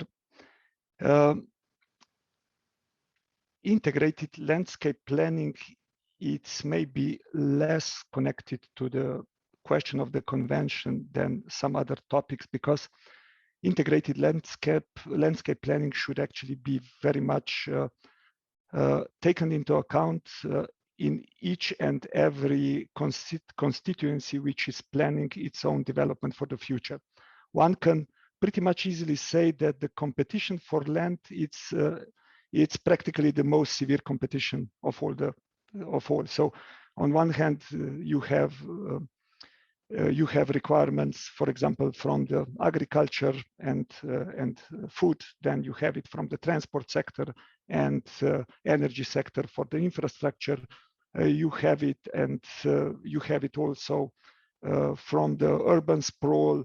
And you, of course, at the end, there is also the need which civil society it's pointing to, that we need to protect forests, that we need to protect land, and so on, for the from the environmental purposes. So, but there is a famous sentence, if you remember, buy land, they are not making it anymore. So that's why this integrated landscape planning, it's extremely important, because it's forcing you to think in a system way, in a complex way, because nobody can do it by itself. And that's why I think it's extremely important that these kind of elements, which are somehow leading us to this more holistic and more system-based approach, should be central elements of organization of our decision-making and policy decisions in the future. When it comes to the convention, you know, we have on one hand the CBT convention. We have many conventions, but okay, if it comes to these big ones which are dealing with biodiversity, climate, and then resource management, we have convention on biodiversity and we have convention on climate. While none of them, if I'm honest, it's not very well integrating the questions of the nature management into their optic. They should, but they don't. It's not so difficult to explain. I lived enough in these policy circles that I know that the experts which are dealing with certain things and everything what we are focusing on in our activities, we want to prove that this is the most important thing, which leads to a large extent then to the silos approach. Not even that would be intentionally, but everybody is just trying to explain how important the role and their solutions are. If we would like that natural resource, so we would need to have some kind of more level playing field, and the talks which would go beyond the trade and those things which are currently already on international concepts on the table. And that's why I think that it would be great part of not only educational process, but also operationally. And I know that that there are certain steps done now also by some European countries. For Belgium, I know that they are studying what would be the potential of moving in that kind of a direction. On just transition and redefining consumption, which was your second question, I'm absolutely sure. If you want, for example, we talk a lot that in economy we use this unpleasant term, internalizing externalities, which basically mean take into account the costs of the destruction of the things which we are currently not taking into account. We normally have the principle that the producer that the polluter pays. But frankly, if we are honest, that's never the real practice in which we are living. So if we would, for example, just do that for the food, what would that mean? It would mean that very likely, at least in the short term, the cost of the food would need to increase. And what would that mean is that those who are already today having problems and food, it's certainly something which everybody needs to have the possibility of the affordability. It means that without in the first place also addressing the questions which are linked not only how we are producing the added value, our wealth, but also how it's actually at the end distributed in a more fair and equal way, it will be the central question, or even in the high-income countries, because we are all somehow fixated on the growth story. But for us, honestly, we have reached the level of GDP per capita where this is not the major problem. The major problem is actually how the wealth created, it's distributed, and how it's contributing to the well-being of all the citizens. So, and if we are, again, if we look into detail, we asked consumers, and many are today trying to behave more environmentally responsible. But what it in a way we are a bit hypocritical. Why? Because we are in all our public statements asking them behave like that, but then when it comes to buying more environmentally friendly produced and healthier food, it's more costly.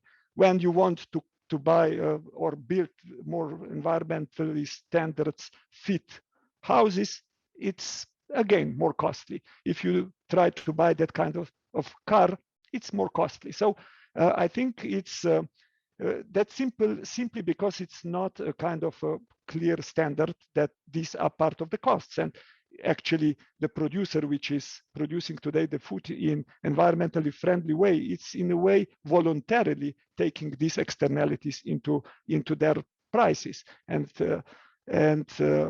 this is not actually the system which can survive, because somehow the market signals are sending us consumers and producers in one direction, and then we try to fix that with the regulation. And as long as the regulation and market incentives are not going in the same direction, we are creating on the markets a lot of confusion, a lot of lobbying, and that's not exactly what we want. And finally, the question on the rebound effect, it's, by the way, extremely important question, because with all the we know that with all the approaches which are leading to the resource efficiency, we are risking also the rebound effect. If something is cheaper, it's more affordable.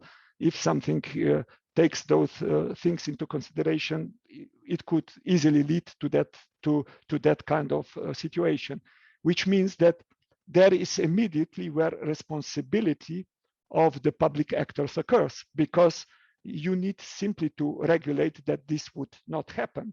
And that's why, if you have heard me well, and this has serious consequences, I do firmly believe that the efficiency policies need to be complemented also with the sufficiency logic. And that, of course, it's implicitly taking into account also the questions which are related to the rebound effect. Thank you very much, Dr. Butoci, for these clear answers. So we come to the point where time is run out, and I know you are a very busy man, but I have two more questions from two great friends of circular economy, which I'm sure. So if you have time, could you spare some moment and try to respond to those? Thank you.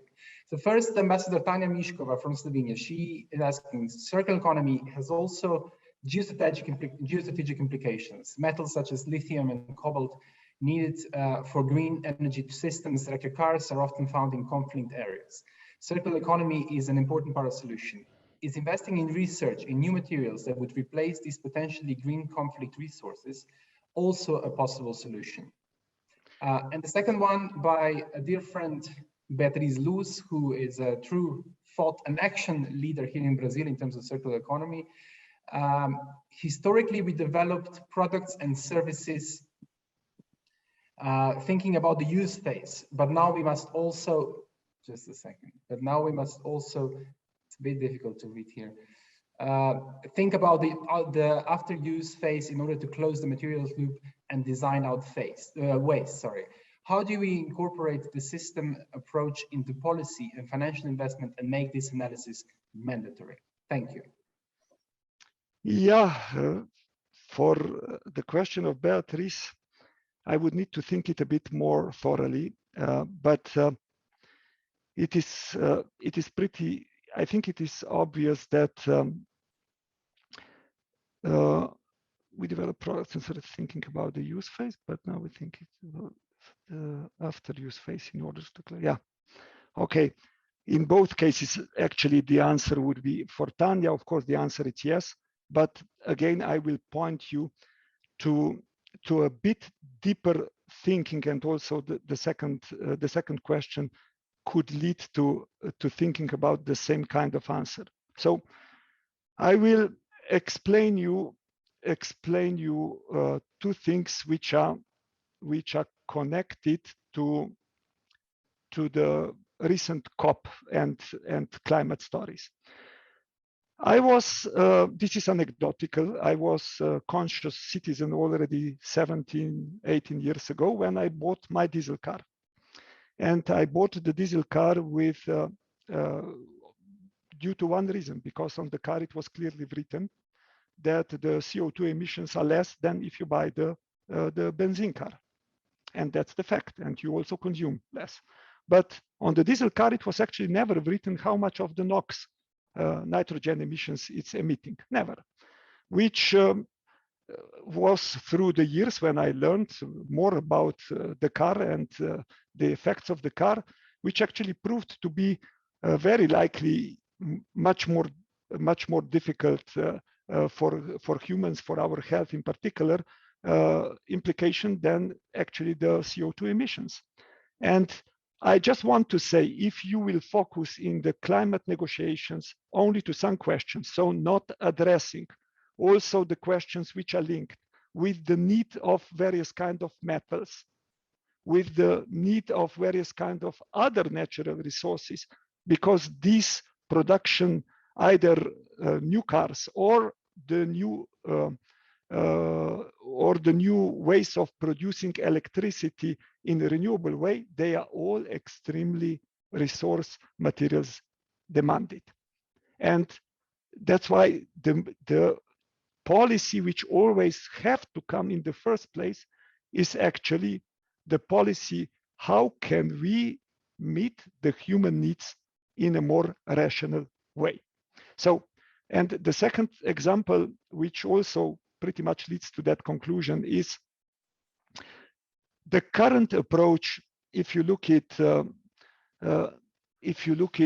just a second, because I remember I have it somewhere here, but it's not on the top. The current approach, which is currently used in which was used in the Glasgow debates, for example.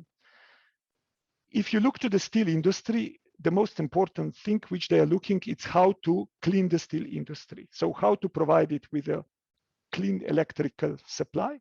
So we call it green steel.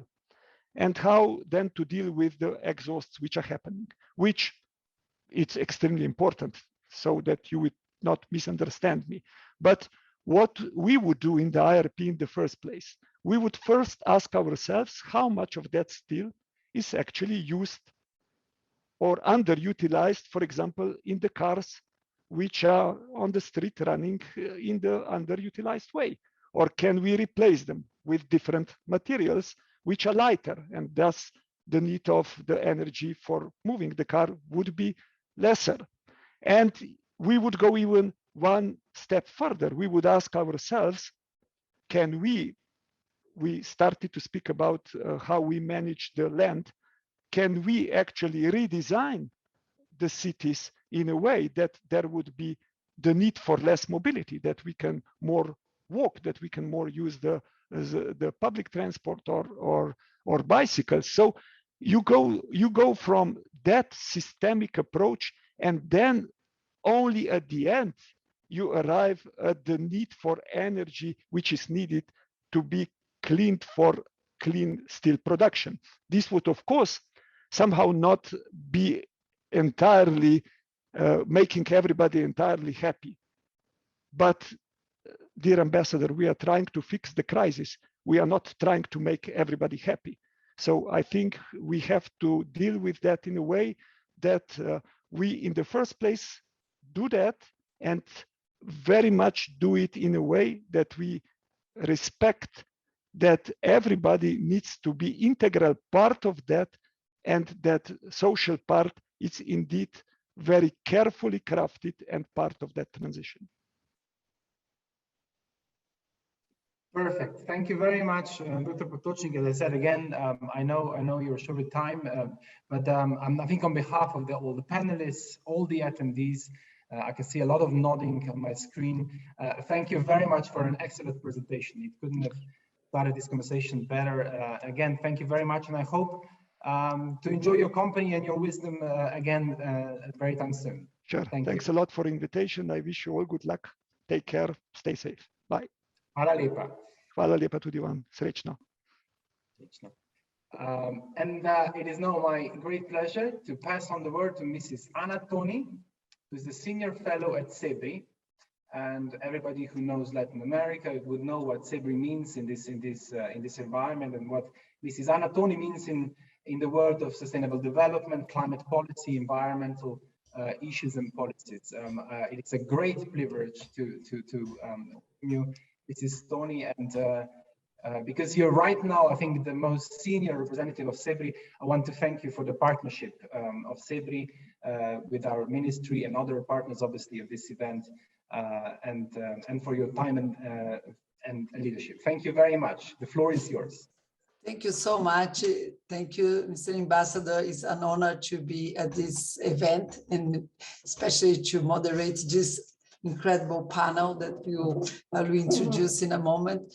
The moment of this discussion, and therefore I would like to congratulate, obviously the Minister of Foreign Affairs of the Republic of Slovenia, the Exchange for Change, as well as the EU-LAC Foundation and the Circular Change, as well as SEBRI in this partnership, because it couldn't be in a better time. I just came back from the COP, and it's sad to see how little of these discussions we had at the COP, because the tendency is that we are fixing a problem rather than transforming an economy, which is very much the purpose of this event. So I'm the moderator of this panel, and I will try to be on time to see if we can gain a little bit more of the time for that. We will start in this panel is the panel about creating a strong base for circular roadmaps. And I have a great honor to have Professor Jacqueline Cramer to be the keynote speaker.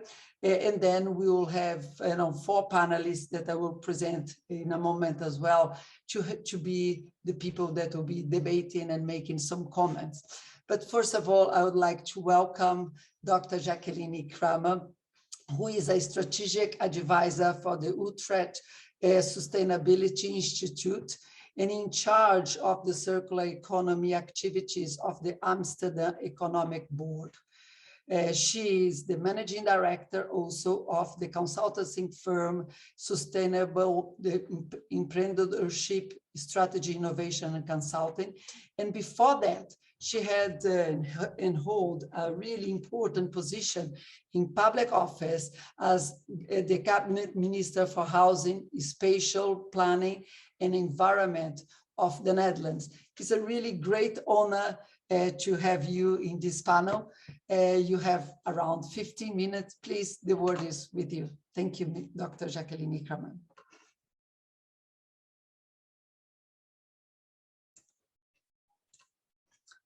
I have to. Yeah. Thank you so much, Anatoni, and also I'm really pleased to be here and share with you some thoughts about the work I'm doing together with the people who are in the audience. Can you see my screen? Not yet. At the moment we're seeing Zoom in your screen, but probably not your presentation as yet. Oh, sorry, Zoom. So we've seen your screen, but not the presentation. Probably you have to put the presentation first. We can see you moving your mouse. Oh gosh. Perhaps it's better that somebody helps me. Yes, I have your presentation. Yes, thank you. Professor, I will start screening. Yes, thank you so much. Well, I like also to thank the Slovenian government to organize this very inspiring meeting. And I listened to all the talks and do not respond to that, but I will, in this brief introduction, present the highlights of a recent study, and that's on how to govern the circular economy based on an international comparison. Next slide, please.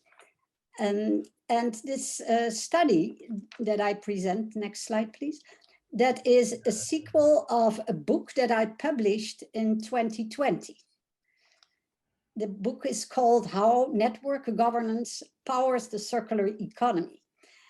And when I shared this book and the results of it at digital conferences, I got inspired by the positive response. And the people asked me, oh, can you please give advice about how we can implement the governance in our country? Well, as I was a little bit reluctant to just say, oh, well, you have to do it in this way, because I don't know the context of every country, I thought, well, it would be very nice when I can share my experiences with those people in other countries that are also leading the process of the transition to a circular economy. So next slide, please.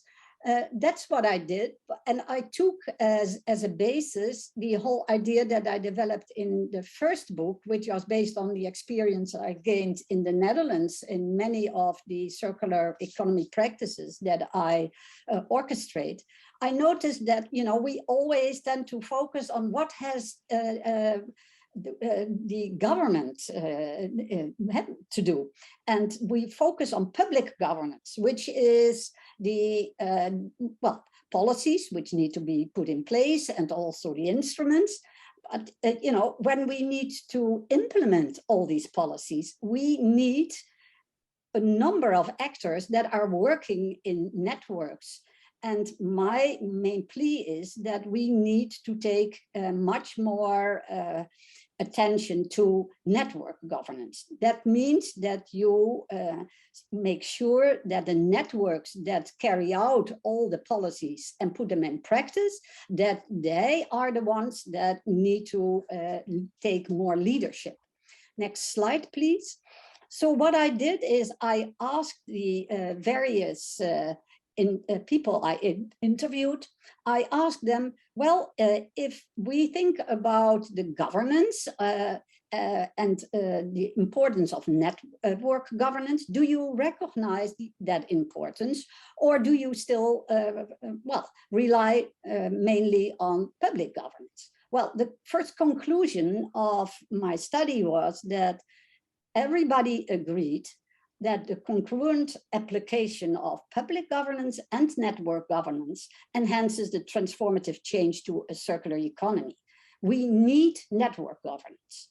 Well, the second conclusion is that all people well, agreed upon the notion that these networks need to be governed, and we need transition brokers to do that. Transition brokers are intermediaries who are able, from a neutral stand, to align different stakeholders with different interests, and also make sure that these processes of change can accelerate by really focusing on the main objectives and make sure that everybody goes into the same direction. The third thing we concluded was that the receptivity to network governance varies depending on the social, cultural, and political context. So it means, fourth point, that the governance of circular economy is country specific. Next slide, please. But that does not mean that there are a number of key determinants that we all share. And my conclusion is that effective governance of circular economy depends on three key determinants: leadership of the government, involvement of actors, and particularly of business, and the receptivity to network governance. And of course, there are 6 points that a number of issues that are specific to countries. You need to mobilize specific drivers and challenges that can enhance effective governance in your own country. But we notice that that depends on the country, which challenges and drivers you can mobilize. 7th point is that the effectiveness of the governance of circular economy increases when utilizing the strong aspects of a country's governance and mobilizing the most relevant actors and adequate drivers and challenges. And when you do that in a very goal-oriented approach, then you can really make a lot of progress. Next slide, please. That summarizes what I just said. It means that you have network governance, together with public governance, and they need to interact, of course, but it depends on the amount of leadership, governmental leadership, and the amount of receptivity to network governance, plus on the involvement of particularly industry, but also local government, NGOs, and citizens, and the specific drivers and challenges in each country that really can make the governance in a country work. And of course, this is quite general what I now say, but it means in practice that there are 4 main avenues that you can distinguish to move to a circular economy. Next slide, please. First one is a starting point where the government takes circular economy leadership, and the involvement of industry is high, and network governance is also possible, medium or high. In principle, the conditions for starting and accelerating the circular economy are favorable. But of course, also in these countries, a lot of obstacles should be removed. The second starting point is when the government leadership is limited, but the involvement of industry and the network governance medium to high. In these countries, you can easily start. You can start by, make proactive companies able to start circular economy, but you can set up all kinds of circular economy initiatives. But when you want to scale up these initiatives and accelerate and really make it mainstream, then you, of course, need the mobilization of additional drivers and other actors, particularly the government. But my hope is that when all these initiatives are taken, that the government then sees, oh, well, this is really an interesting endeavor. And it's not just for the sake of the environment, which is, of course, very urgent, but it's also a profitable initiative and socially also a very good way of moving forward. So that's my hope. The third starting point is when the government really takes leadership, but the involvement of industry and the network governance is low. Well, of course, the government can then really start because they can put all these policies that they want in practice and tackle the additional challenges.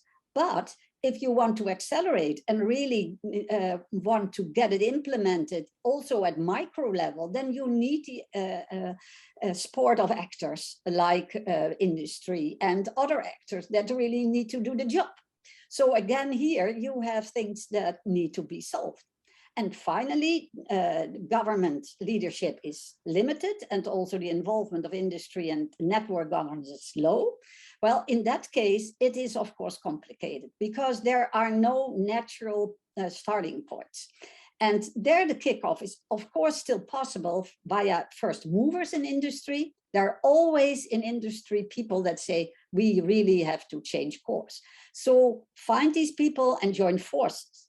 But of course, here again, when you really want to accelerate, you have to mobilize additional drivers and actors and make sure that you do that in a structured way.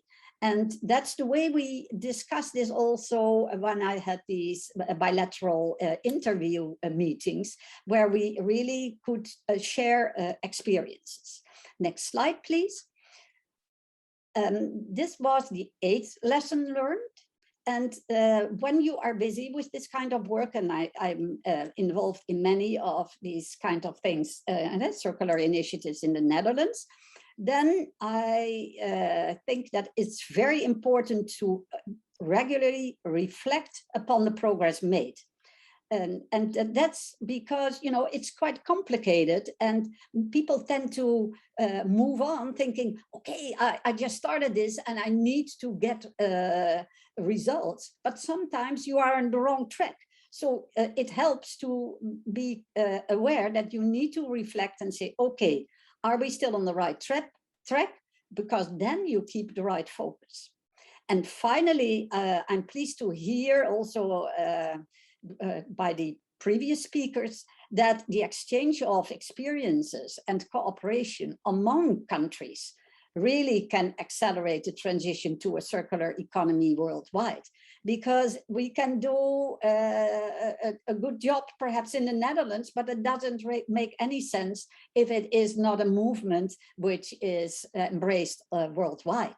So all these meetings that we now have, especially initiated by all these what I call transition brokers in various countries in the world, really help to share experiences and make sure that we move together.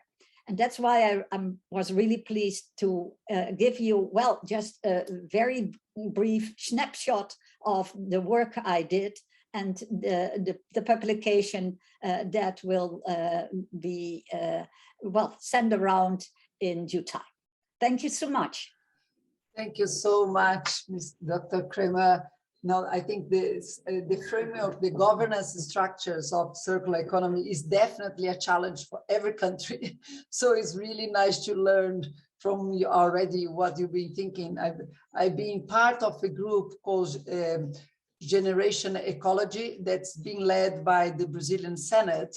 And there is a part of the circular economy, and that's one of the issues that is we discuss a lot, is what are the best structures and governance. And the starting point, I can see the starting point in our case coming very much also from the Congress, which is quite interesting, a little bit different from just the government and of the industry, but also obviously the parliaments, the role the parliaments can play on that. But nevertheless, now I would love to bring our panelists to this discussion. We have great 4 panelists to introduce. Each of them, I'm sure, will complement a lot what Dr. Cramer has brought to us. First of all, I would like to invite Ms. Adriana Zacarias Farra. She's the head of the Global Opportunities for Sustainable Development Goals and the coordinator of the Circular Economy Coalition for Latin American and the Caribbean from UNEP.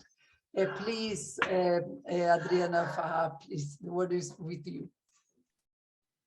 Thank you very much, Anna, and I want to thank also Slovenia Presidency and Ambassador for the invitation. It has been really very interesting to listen all the presentations, the previous one and the one from Jacqueline. Jacqueline, thanks, very interesting new concept terminologies that you are bringing. Let me first introduce myself. Yeah, I'm the head of the Go for SDGs, Global Opportunities for SDGs. This is actually an initiative that is aiming to scale up regional solutions, in particular based on the SDG 12 and 8, circular, sustainable consumption and production, and green economy, which are really relevant to circular economy. And I'm also have the honor to be coordinating the LAC Coalition on Circular Economy. And based on this presentation, I have 4 messages I want to share.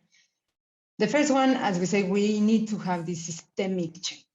And I like what Jacqueline said, transition brokers. I never thought about this term, but I think the coalition indeed is, our objective is to be this type of transition broker.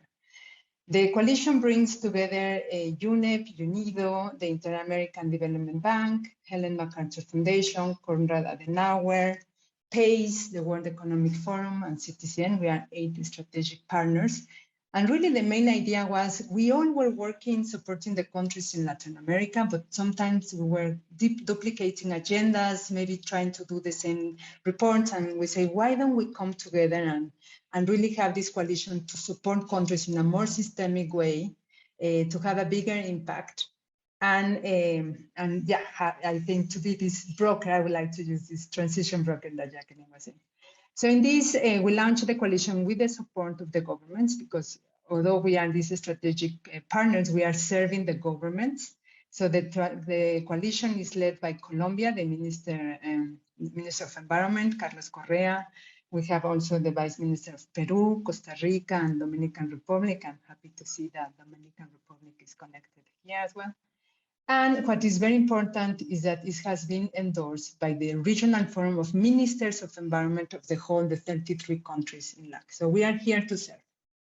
And talking about this transition and the leadership that Jacqueline was in, the leadership that governments need to have, I was very happy to see that when we proposed this to the Regional Forum of Ministers, when we proposed to launch the coalition, they say, yes, we need a platform where we can exchange knowledge, best practices from different countries. They wanted to learn about Chile, Colombia, that are like key champions in circular economy, or Peru, and you know, to have this South-South cooperation.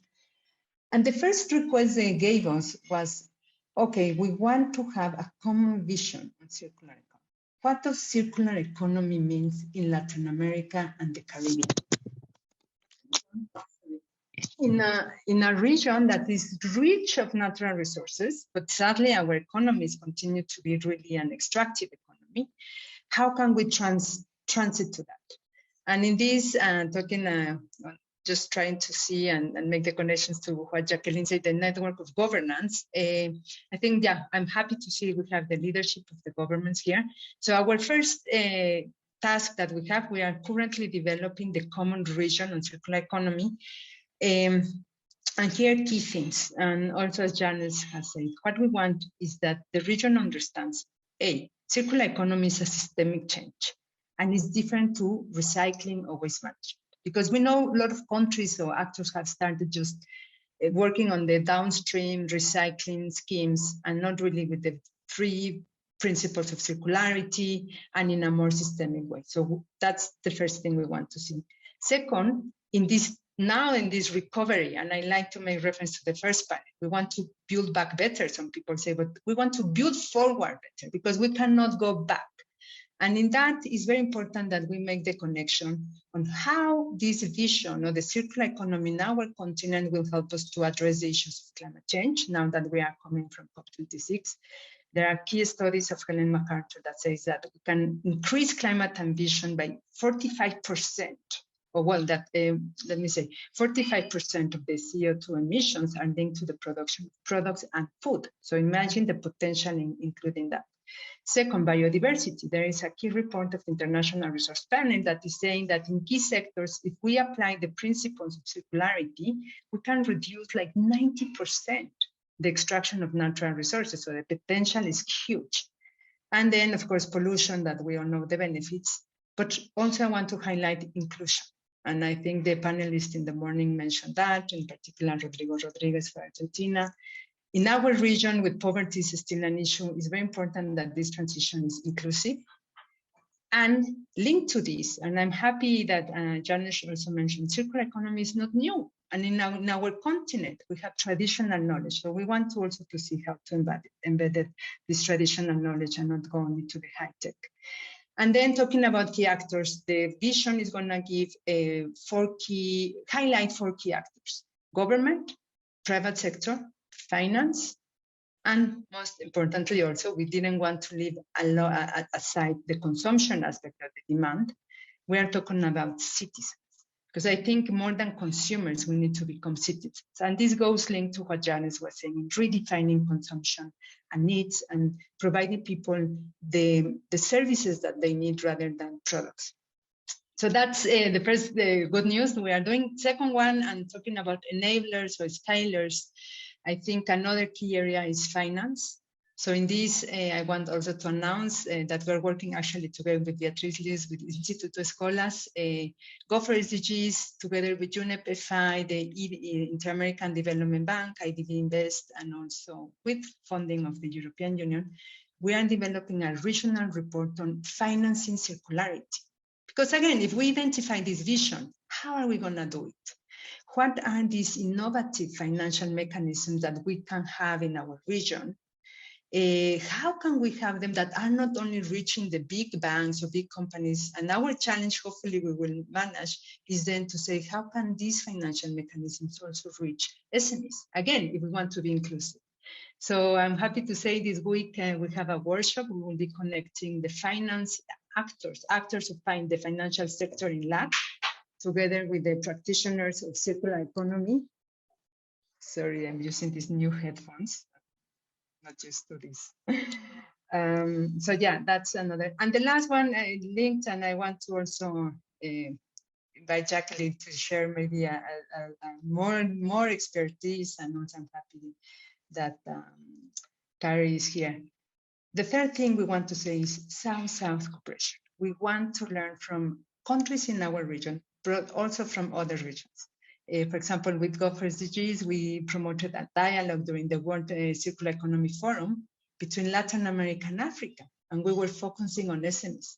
And I think it's really important also to see how we can learn from each other. I would be very happy, Jacqueline, to learn more about that, and maybe with key countries see about this network of governance. I really haven't heard, didn't know a lot about that, but it will be interesting to see how it is translated in the countries in the region.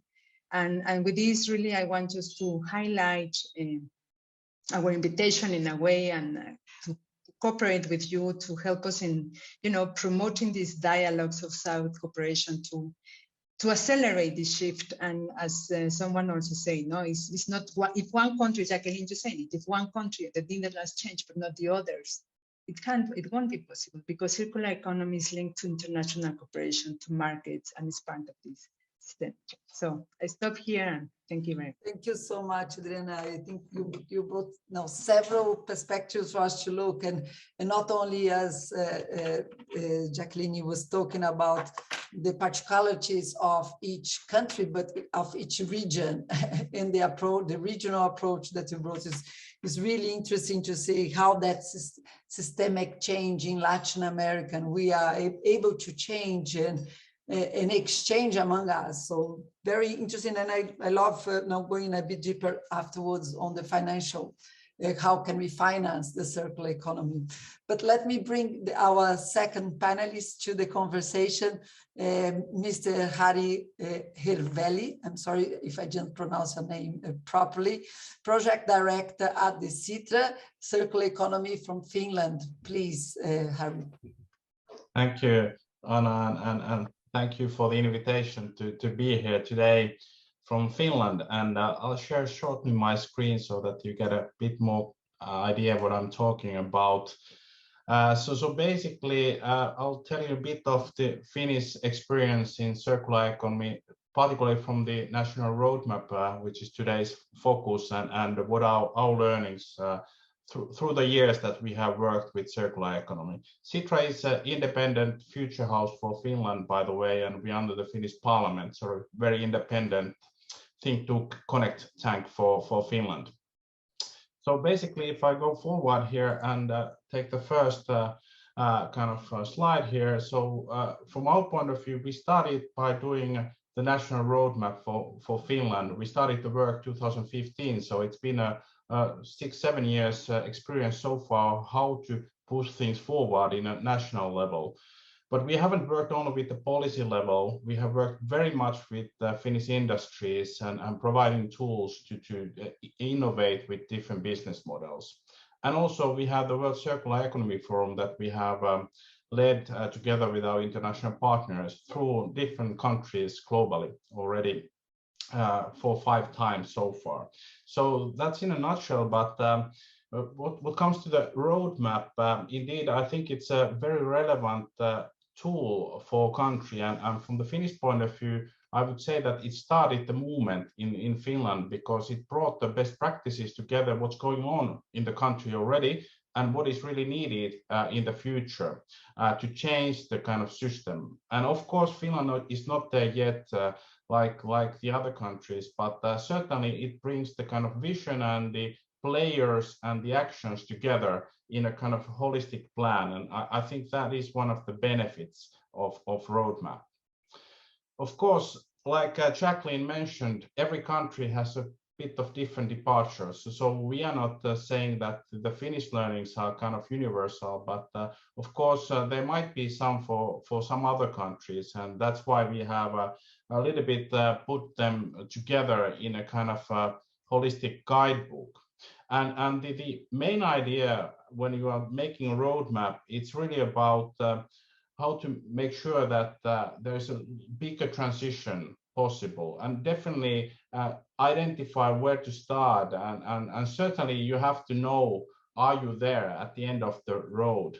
So the very fundamental questions that the countries and leaders are facing when they start to think about these kind of processes. From the Finnish point of view, as mentioned, we started 2015, but we ended up making an update for the roadmap quite soon because the world evolves so fast, and it's really needed to kind of make sure that the roadmap is up to date and really focus on the key issues. And in that sense, it's not like one single document that you kind of follow up in coming years. So as said, we have made a guidebook how to create a national roadmap, and we hope that our guidebook is a kind of inspirational tool for countries, even for those who have made a roadmap but would like to update it. So it's not like a single tool for countries that are about to start, but it's something that people can use also in between.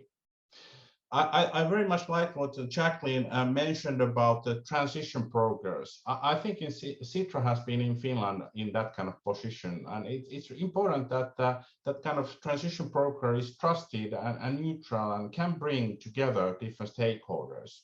Of course, from the Finnish point of view, we identified 9 phases for successful implementation of roadmap, and certainly I'm not going to go through these in detail, but what is important is that there is good homework done. What's the ground preconditions that you're able to push this kind of ambitious initiative forward? Do you have the stakeholders that can really push it forward? And do you understand where the countries stand? But most important, at the end of the day, is the execution, and that's where usually the challenges come. Not of making the roadmap, but really how to implement it.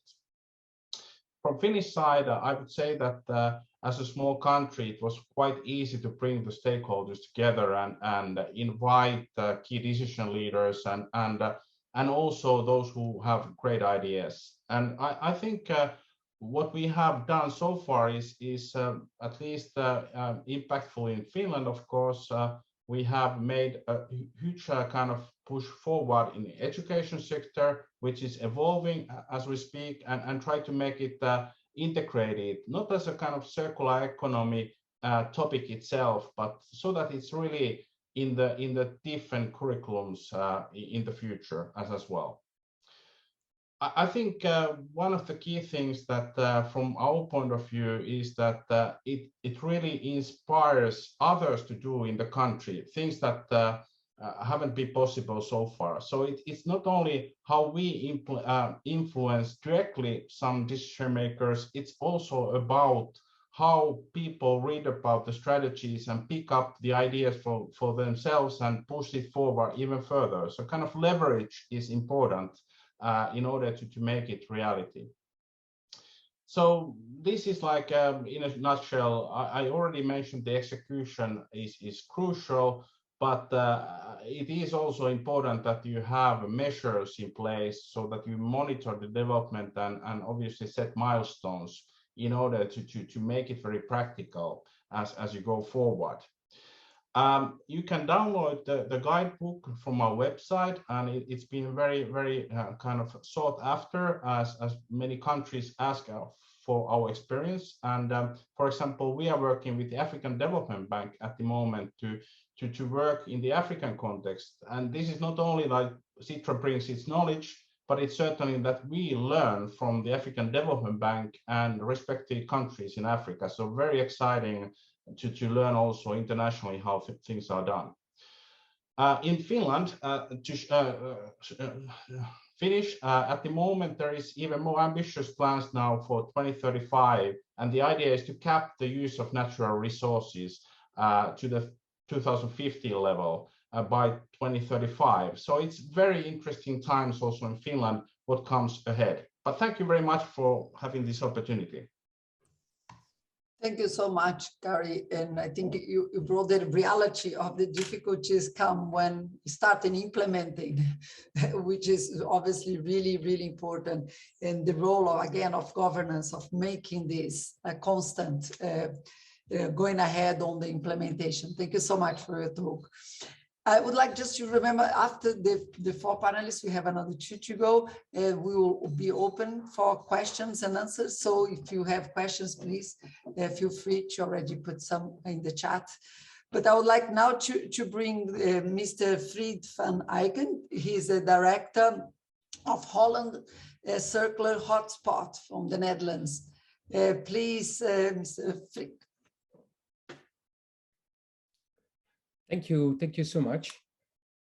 It's a pleasure being with you. I'll try to share my screen if, let's say, the file allows it. I don't know. Can you see my screen now? Yes, we can. That's lovely. Right. I have a very pragmatic presentation for you, sharing some experiences of my country. First of all, let me bring you a little bit down the history of my country. We're actually a country that shouldn't exist. We are really situated in a very vulnerable delta. It's just that we were just too stubborn to leave our country, work together, let's say, collaborate to keep our feet dry, otherwise we wouldn't be there. And we were also very early industrialized and polluted, and we had to work together again to, let's say, to keep our country livable and an economy viable. And now, you know, we're a country with limited amount of resources. So actually, we have to collaborate again to, let's say, keep our economy going without resource being as efficient as possible with them. That's why we embrace the circular economy. Now, we come from a long way. We started probably in 1875 with waste management, and it's a long way towards circular economy where we're now focusing on. In 1875, it was all about public health, getting the waste out of the street, bringing it to landfills, and to keep the streets in a way clean. I think it's a century later, then we noticed that just putting them in leaking landfills were not enough. We have to work on environmental protection. And let's say we had dioxin issues with incinerators. We had to create standards. But then again, 15 years later, in 1990, we realized it's more about resource management. We had an integrated waste policy. We instituted landfill taxes, economical steering instruments, and we moved from the municipal and regional level to a national level. In order to have a better, let's say, focus and control. But then again, it's not only about resources, it's about value preservation, integral view, on circular economy view. And I think since 2013, we really have embraced the circular economy as the main guiding principle. And actually, our vision is, yeah, we have a moonshot. We want to be fully circular in 2050. And if you realize that today we're only for 25% circular, so for 75%, we're not circular. So it's really a massive ambition, but it's an ambition which is inspiring. And I don't think we will make it exactly, but we'll get close because we believe in it and we know that we'll need it. Now, this let's say, moonshot was defined in 2016. And then again, it's good to have a moonshot, but it doesn't go by itself. So we had a governmental roadmap. I start with the governmental aspects. And in order to realize this roadmap, we got a coalition together with knowledge institutes, businesses, the government, and we had a raw materials agreement. And we started working on 5 transition agendas as focus areas. And together with all the stakeholders, we were drawing up plans. And these plans were proposed to our government, were improved, and now we're actually in a state that we are implementing these plans. To make it a little bit more specific, the first thing was that we said, well, if you want companies, etc., to follow, we need to have focus. And we had 5 focus areas where we thought we could make the biggest progress, like biomass and food, plastics, manufacturing, construction, and also consumer goods. And of course, if you have a focus area, others can follow, but it's not enough. A big ambition is good, focus area is good, but you have to tweak the system. Otherwise, it won't work. So you have to work on legislation and regulation. You have to get new incentives, like the carrot and the stick, reward some, punish others. You have to provide access to financing. You have to set new incentives for knowledge and innovation.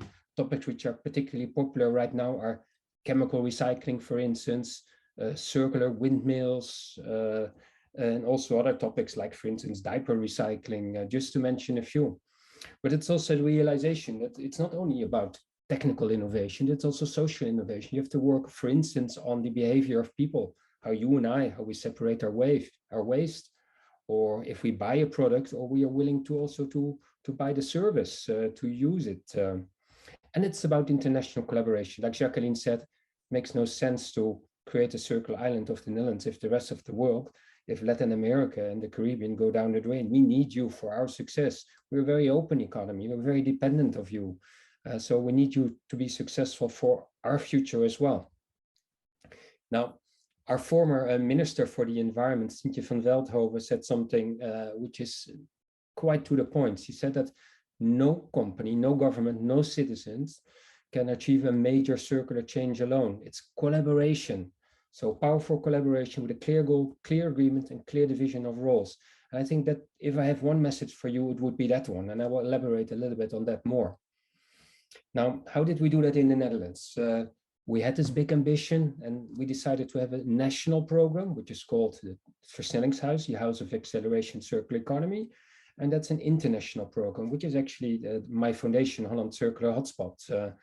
And we started to work in collaboration on these programs. And if I look at my foundation, Holland Circular Hotspot, we're a young kid on the block, founded in 2018.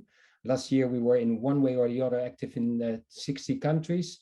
We share lots of best practices from, let's say, our companies, more than over 150. We make studies about market opportunities, about, for instance, circular economy and plastics, about circular manufacturing, which we share with our friends all over the world. And with lots of them, we sign partnerships, but more about that later.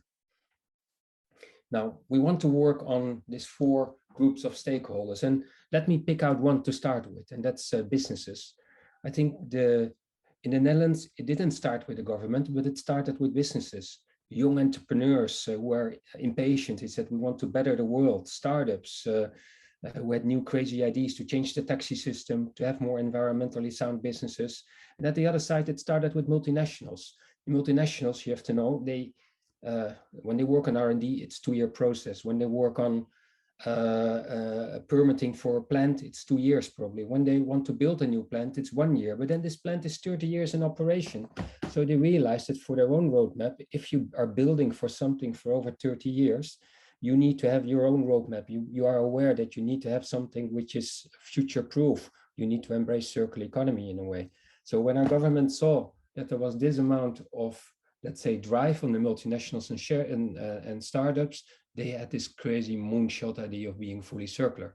But then again, you have to realize that lots of businesses in the Netherlands are not circular. The vast majority still has to follow.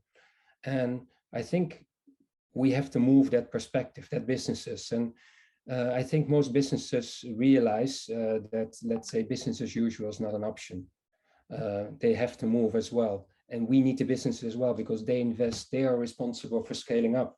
And if they do it well, I think platform models is more revenues for them. Giving something a second, a third, or fourth life is more value from the same amount of materials. Working together is less risk. And let's say using less energy, water, food is simply less cost. And this is often a journey. This is a picture from the Erasmus University from Drift. And it always starts with companies with less waste management, let's say better waste management. But if you do not go beyond better waste management, let's say you are lost as well, because there will be all kinds of new digital platforms coming into the market, which will take your position. And if you do it alone, waste management, you can improve 5%. So you need to do it together. Maybe you do 50% improvement, but at an end, it will not be enough if we have to change maybe 100% better. So it's like a transition curve. You start with raw materials and waste, and then you move to new economic models. Now, it's not just businesses, because our government has a national program that stimulated all the cities and regions to take circular economy serious. And now we're talking, I'm not only talking about the Rotterdam or Amsterdam or bigger cities, but also the regions like the province of Friesland, which is very much an agriculture region. And I think today every self-respecting region and city has a circular roadmap. And what they do, they look for the potential. So let's say the main focus areas. And that could be in some environments, it's the built environment. In other areas, it's agri-food, like in Friesland. And somewhere else, you focus on plastics because that's where the dynamism of your region is. So you look for economic perspective, sustainable perspective, and also transition readiness, where you think you can make meters.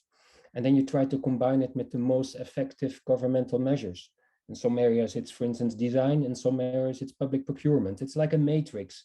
between priority areas and the most efficient instruments. But then again, suppose a city like Rotterdam says, we want to change the built environment. Can they do that alone? No, they cannot. A municipality probably owns 3–4% of all buildings, and the rest is in the hand of social housing companies, private investors. So you have to work together to realize these dreams. Again, this is about collaboration to make these dreams happen. Amsterdam is a nice example where they said it's not only about environmental challenges, it's also about the social dimension. So they experimented with the, let's say, the donut economy, and they make a roadmap there. Now, to make a long story short, in order to make the ambitions from government, from cities, regions, and from businesses meet, you need a catalyst. Call it a role of a circular economy hub and transition broker. And what they do is basically let the top-down movement from government meet with the bottom-up movement from businesses, from startups, etc. And if I see where these different circular economy hubs are manifesting themselves, that's not something from the Netherlands. Beatrice is doing it in Brazil. It's the African Circular Economy Network is working it in the African continent, and there's a Taiwan Circular Economy Network. It's happening everywhere, and as Jacqueline said, there is room, and they have an important role everywhere, whatever the state of the economy, whatever the role of government or businesses. There is a need there, and it's not only about hubs. There will also be activities, and I think it's very nice to tell you that last week we had an election, and the Circular Economy Hotspot event of 2023 will for the first time be hosted also in Latin America, in Chile. And every year after, there will be a new Latin America Circular Hotspot event. So there will be a spark happening in your region as well. Now back to the hotspots and hubs and the transaction brokers. What do? They network, they have joint advocacy, so they bring stakeholders together, they organize roundtables, or they identify barriers and drivers, they discuss regulation and policy and policies, etc. But anymore, they share the best practices. You have so many best practices in your region, but probably you don't recognize them. You call it waste management, you call it resilience, you call it climate adaptation. But if you sum them all up, they are everywhere, from the beginning of the value chain to the end, and people love them and recognize them, embrace them, and will copy them. So sharing is very important. And it's also, if you want to manage something, you have to map the potential. So think about the city scan, which is the basis for priority, for a vision, it's the basis for a roadmap. So you can do it at country level, regional level, or city level. It's about knowledge sharing, capacity building. So trainings, tools, research in there, link students to new challenges from businesses. All those kind of things are things which transaction broker can help to facilitate. And rightfully said, access to finance is also key. Show entrepreneurs how to find a way to existing instruments and funding, create a market pool with public procurement, and help the financial sector to create new business models and practices to make it happen. So all these things together make that, let's say, the top down and the bottom up, let's say, ideas and incentives find each other, and something beautiful has happened. And the secret weapon of the Dutch is probably that we're very pragmatic. We are learning by doing. So learn fast, fail fast, don't be afraid. And so far we're doing great, 25% circular, but we have a mighty challenge ahead because we need to go to 100% circular. So if I would sum it up, I would always use this African proverb: if you want to go fast, go alone. And if you want to go far, go together. And from our side, we gladly share our experiences with you, so that allows you maybe to learn from our mistakes and do it right in one time. And with that, I would like to give back the floor to the moderator. Thank you. Thank you so much. And I think the word collaboration definitely is at the heart of circular economy. And I think the example that you showed is an example of why we need to do it together. And I'm now really pleased because we are going from a country, we just look at the Netherlands and was spoken about starting circular economy from the perspective of scarcity, little resources in the country, to a country with a lot of resources and that also has a very rich experience. So I would like my own country, so really proud to bring in to this conversation Daniel Shank, coordinator of the Brazilian Circular Economy Roadmap project from the Ministry of Science, Technology and Innovation here from Brazil. Please, Daniel, the floor is with you. Thank you, Anna, and thank you all of you for all the organizers of this event, especially the Embassy of Slovenia for the kind invitation to be part of this dialogue with you. My name is Daniel. I'm from Ministry of Science, Technology and Innovation in Brazil. I'll share with you some of our recent experience with circular economy. And well, first, our ministry our mission is to create knowledge and to produce wealth from this knowledge, and then improve the quality of life for Brazilians. We deal with many different sectors that are related to circular economy, such as water, energy, food, climate change, bioeconomy, mining. So we have a great challenge of incorporating circular economy as a guideline. And well, let's give you a straightforward example. Let's go to the Amazon. And remember, Amazon in Brazil, we are talking about a 4 million kilometers square area. This is roughly the same area of European Union. There are many different ecosystems there. And this small mark here over the map in the frontier of Brazil, Colombia, and Peru, we are running a project there with the acai value chain. For those who doesn't know, acai is a berry, is a native berry, and it's a lot of properties for health and for skincare, and it's a relevant non-timber value chain. But today we face a big problem, which is the waste of this value chain, and more than 50%, because the pulp you need to freeze, right, store and distribute, and logistics in the Amazon is not something easy. So our approach is to work directly with local communities, like it's a bottom-up approach. So this community here, this indigenous people, Ticuna, they took 2 months deciding the 40 local leaders whether they are going to run this project or not. So they are deciding where to install this small production factory and how they are going to deal with that. We are bringing technology from a university in Brazil that actually can create the acai powder. So it's a zero waste process. So they can add value to the production. Today, they are in the hands of a lot of middlemen that rip off their gains. And that's a reality in the whole Amazon region. They keep in a poverty circle because they cannot add value to these early loops. That's what we are bringing as a proof of concept, not only the Amazon, but other regions in Brazil. There are plenty of opportunities in bioeconomy. Let's shift for the e-waste agenda, right? This is a global issue. We are talking about 40 million tons of e-waste, and Brazil is the 5th largest producer of e-waste. It's a complex situation. It requires a network governance for sure, because, there are corporations that are producing this. They need to comply and to account for the public sector that needs to deal with that. Citizens that needs to be aware on how to dispose correctly. We are running regional centers to rebuild and repair and reshape these devices, and it's getting great results, but it's not enough for the scale that is needed.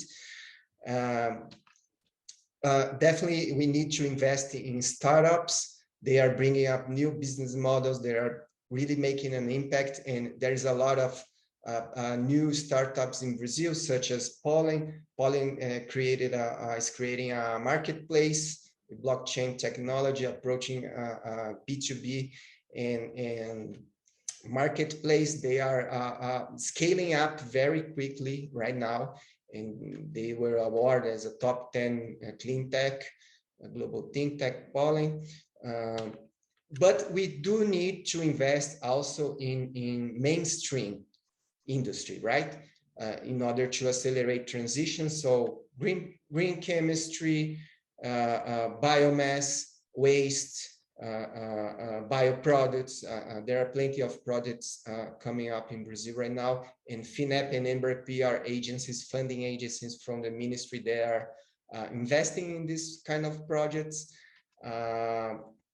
We've also done a circular economy roadmap project together with CTCN from the CCC Convention, UNIDO, where we make a huge survey on to come up with the state of the art of the opportunities of the key sectors and stakeholders, and how can we start and the opportunities that they bring.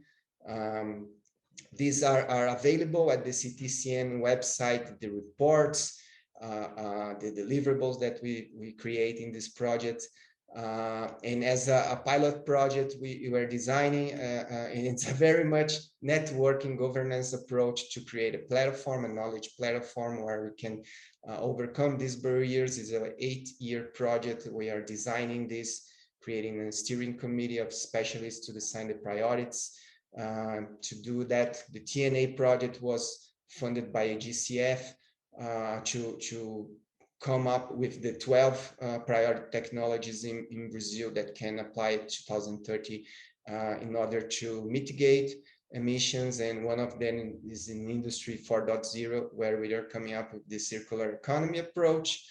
And as a key takeaways and next steps for the transition, I would like to highlight the need for partnerships, governance, as Dr. Cramer showed brilliantly, the need for cultural shift and R&I, tech development and funding. These are 6 main topics that we cannot run from them. And last but not least, inspired by Professor Potonik lecture, I also come up with a statement from Professor Capra that we cannot learn from human values and weakness from ecosystem, but we can learn from them how to live sustainably. Let's never forget about that.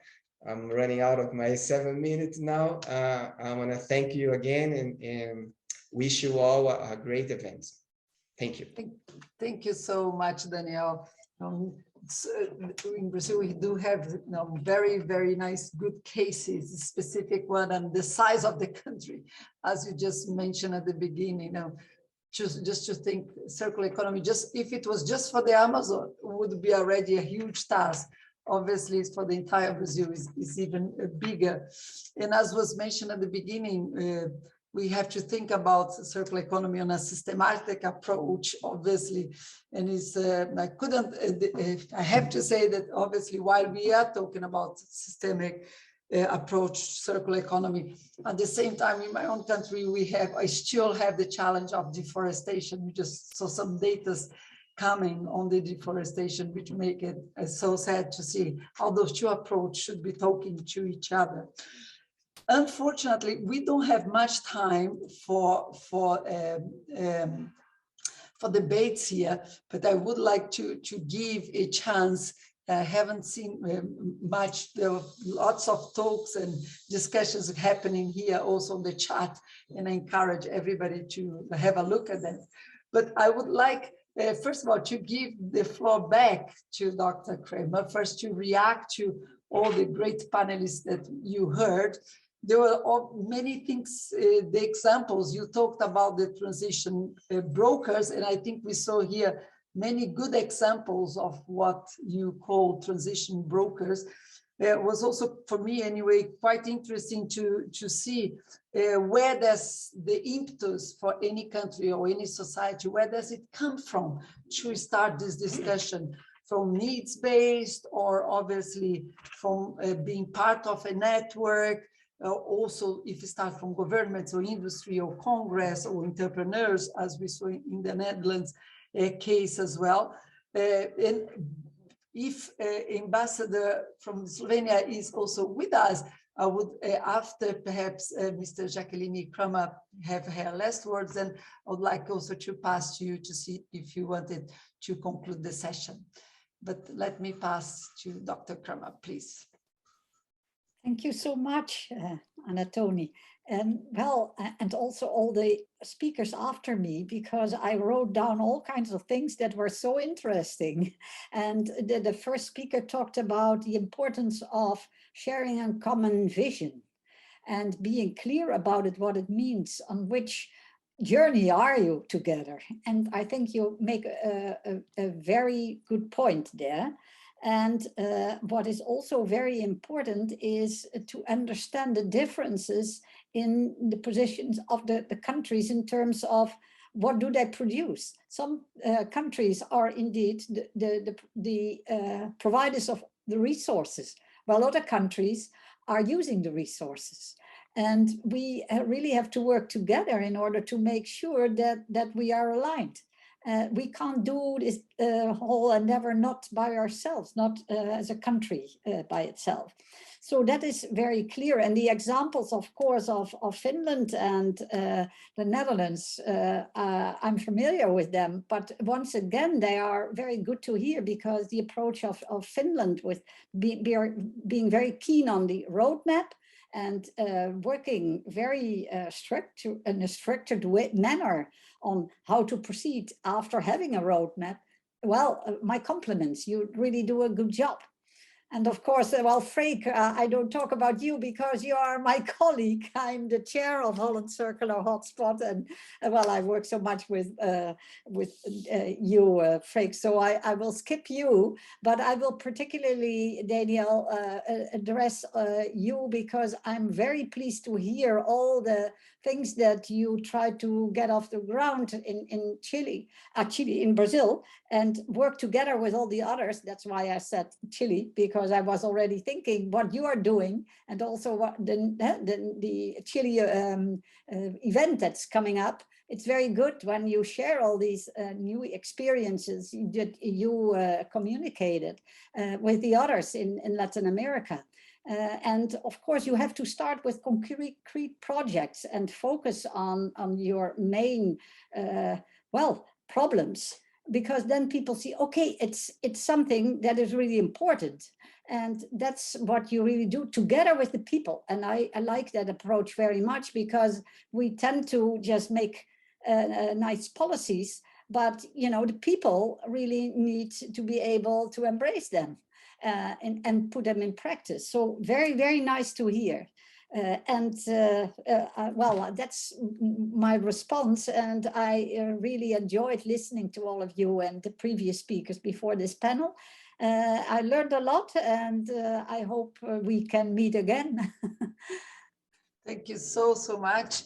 I don't know, Ambassador Hesseli, if you wanted to make some last remarks for these panelists, and then I try to close the session. Thank you.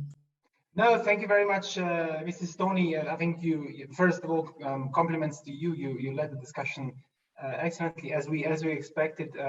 My main takeaways are really, I think we've heard, it was a really good and nicely balanced, I would say, panel, no, to hear from Finland and Netherlands. As I said, nobody has figured it out. No, that is my take when I talk to the experts.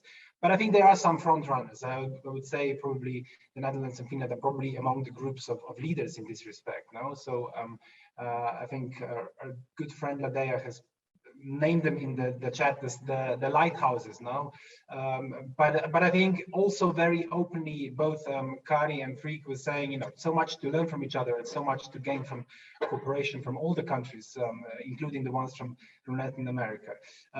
My takeaway from them is, it's a constant struggle is not the right word, but it's a constant work. As we heard from the Finnish example, they have done the roadmap 2.0. And I imagine there's probably the 3.0 in work being written or not. It doesn't really matter, but it's a matter of reiteration, constant learning. And I think it's a very important takeaway for all of us. And then listening to Daniel, who I know, and I'm so happy that he confirmed the presence. It's some impressive work what Brazil is doing. First of all, we have to acknowledge that the huge difference in dimensions. To try and lead circular transition in a country, for example, the size of Slovenia or Brazil, it's a different order of the task. But I think setting the priorities and some very inspiring examples which Danielle mentioned, linked to the bioeconomy, such as the example of Asai, but also creating new marketplaces. These are the kind of things that I think will also make that the circular economy transition happen. So for me, it was a perfect panel. Thank you very much. Please, thank you so much. And I also wanted to congratulate, obviously, Slovenia for choosing the circular economy as a key topic for the presidency, because this is absolutely vital. As you said, we do need that push to bring this issue to a higher level of ambitions and a higher level of debate in all, I would say, most countries. So by you bringing this as a key topic for the presidency, definitely will bring the issue up in our countries as well, even if we are not in Europe, but by this discussion you could see. So thank you so much for doing that. I want to thank Dr. Cramer and obviously all the panelists for the session. I'm very sorry we didn't manage to have a longer time for the debate, but again, thank you so much for the presence, and yeah, let us continue here the next events. Thank you so much. Bye. Thank you again from my side. Before I pass on the word to the next speaker, please can I just take this opportunity to thank all the diplomats and representatives of different countries in Ljubljana, but also elsewhere, who are following this debate. And I'm looking at the screen, my dear colleague and friend, Ambassador Eduardo Prisco, Brazilian ambassador in Ljubljana. It's good to both of us to listen to this and see where the synergies can be for the future development. But I hope we have been joined by the State Secretary at the Ministry of Foreign Affairs of the Republic of Slovenia, Dr. Stanislav Raščan. Let me see if he's in the room. During the presidency, you can imagine the leadership of our house, the Ministry of Foreign Affairs, is very, very busy. So he's carrying a lot of hats. I was informed he's on his way. Yes. So without further ado, the Mr. State Secretary, Dr. Stanislav Raščan, State Secretary of the Ministry of Foreign Affairs, I give you the floor. Izvolite, Dr. Državni sekretar. Hvala lepa. Thank you very much. I hope we see and hear each other. I just came from the meeting between Prime Ministers of Slovenia and Prime Minister of Croatia. We are celebrating also 30 years of establishing our country, 30 years of first diplomatic relations with the neighboring countries and the first countries who did recognize each other. And now I'm glad, to be with you. And let me express a warm welcome and gratitude for your valuable contribution to the discussion on today's virtual seminar, Circular Economy, Governance and Scale, Europe and Latin America and the Caribbean, and conversation about circular transition, that the Slovenian Ministry of Foreign Affairs has again co-organized with the EU-LAC Foundation. And I would like sincerely thank the Executive Director, Dr. Bonilla.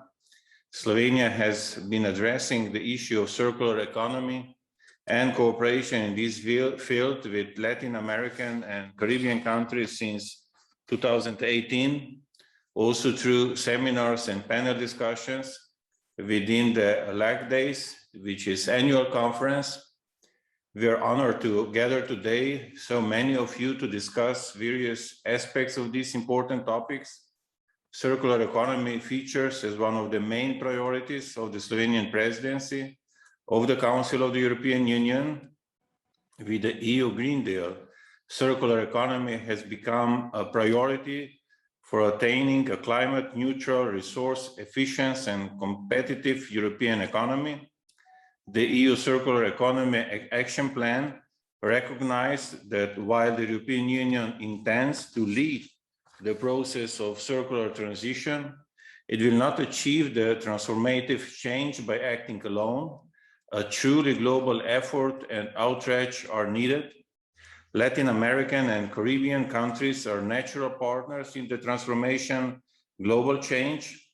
The region is focused on the implementation of 2030 agenda with special emphasis on sustainable consumption and production, which is SDG 12, through the promotion of innovation, sustainable infrastructure, and on inclusive and circular economy. The European Union and Latin American and Caribbean countries are among the forerunners in pursuing a profound transformation, leading the extractive linear economic model to the regenerative circular model that preserves the planet and its natural resources for future generations. This complex transition needs to happen on multiple levels and within the all of government and all of society approach. We can find inspiration and ideas that will make this process easier in nature, for example, by replicating its ecosystem structure. Circular mindset means thinking systematically. To succeed, such transformation needs to be global. However, there is no global template. Each country must develop its own specific approach, its own roadmap. Nevertheless, we can still exchange experiences and learn from each other about good practices that we can replicate and scale up, but also about mistakes we should avoid.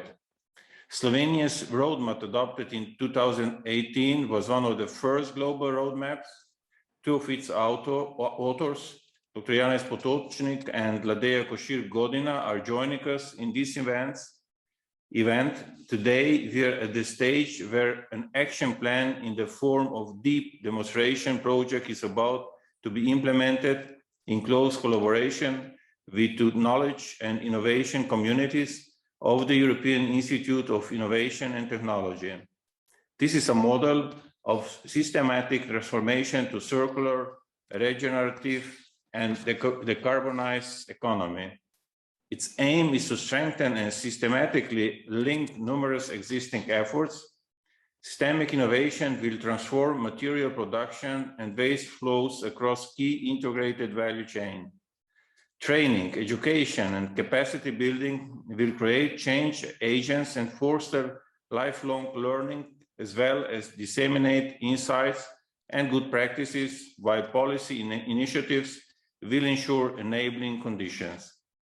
What we have learned along the process is that only strong, inclusive partnership among government agencies, businesses, research institutes, local communities, and civil society organizations can formulate and implement sustainable, innovative, and synergized solutions. Discussions of this seminar will let us understand the opportunities and drivers, as well as the barriers and challenges that can prevent us from going beyond the current 9% of global circularity. We will hear about the relevance of public governance and inclusive multi-stakeholder networks and how they can best work together. We will also hear about circular businesses, cases from companies that can serve as models, and how circular economy makes sense. This transition is not just about going green, it's also about delivering economic benefits and sustainable development in a cooperative and synchronized manner. The fact that is already the 5th EU-LAC dialogue on circular economy Slovenia is hosting shows our strong commitment to work together in partnership and in the spirit of mutual learning and co-creation. As part of its action plan, the EU took part in the Global Alliance on Circular Economy and Resource Efficiency launch on the margins of the 5th meeting of the EU Environment Assembly in February 2021, with the aim to support the shift to circular economy and a more efficient use of global resources. The EU looks for synergies with the Latin American Regional Alliance for Circular Economy, also established last February. Slovenia will actively promote this cooperation, as well as the need to carry out this transformation at the global level. Let me conclude with sincere thanks to the EU-LAC Foundation and to all our partners on this virtual seminar. I wish you many fruitful discussions in the remaining panels today and tomorrow. And I would like to pass the floor to Professor Alexandra Lobnik, the moderator of the Circular Business Panel, Textiles and Fashion. Thank you very much. Thank you very much, Dr. Stanislav Raščan.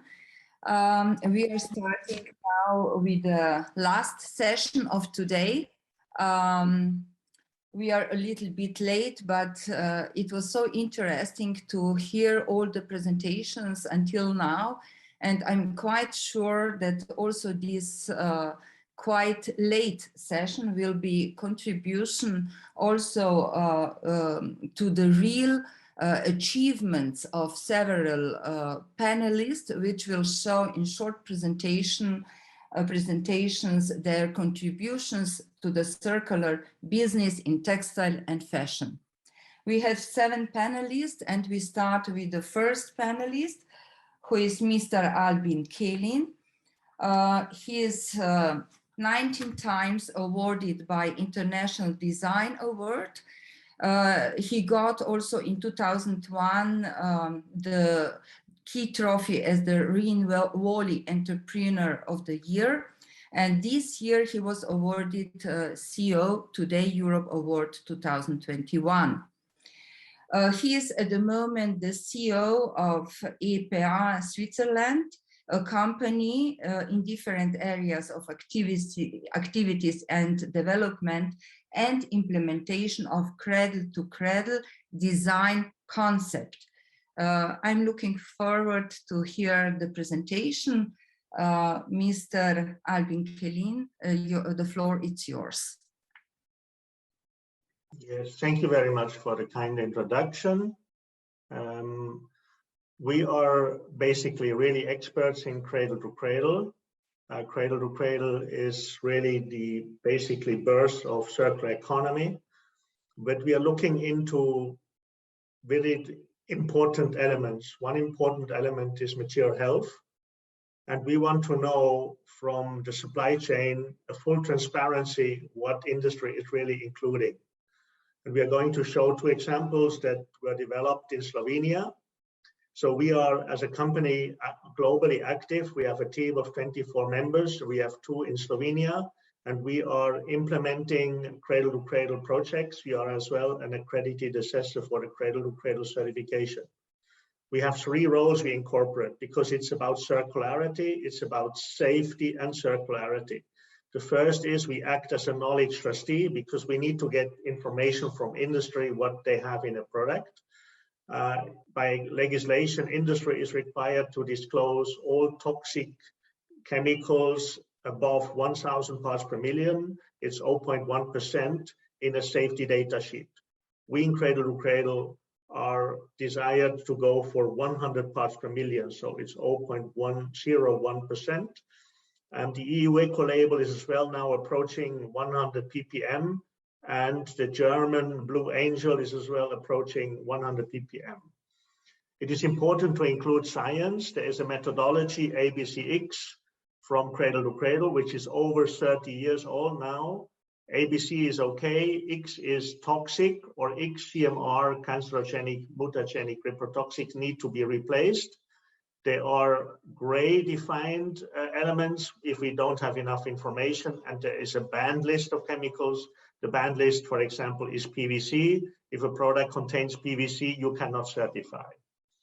The cradle-to-cradle certification, it's the only certification which was designed for circularity. So all the other eco-labels, and in textiles, we are talking about 450 eco-labels. So cradle-to-cradle is the only one which is designed for circularity. It is owned by the Cradle-to-Cradle Products Innovation Institute in California and in Amsterdam. They own the standard.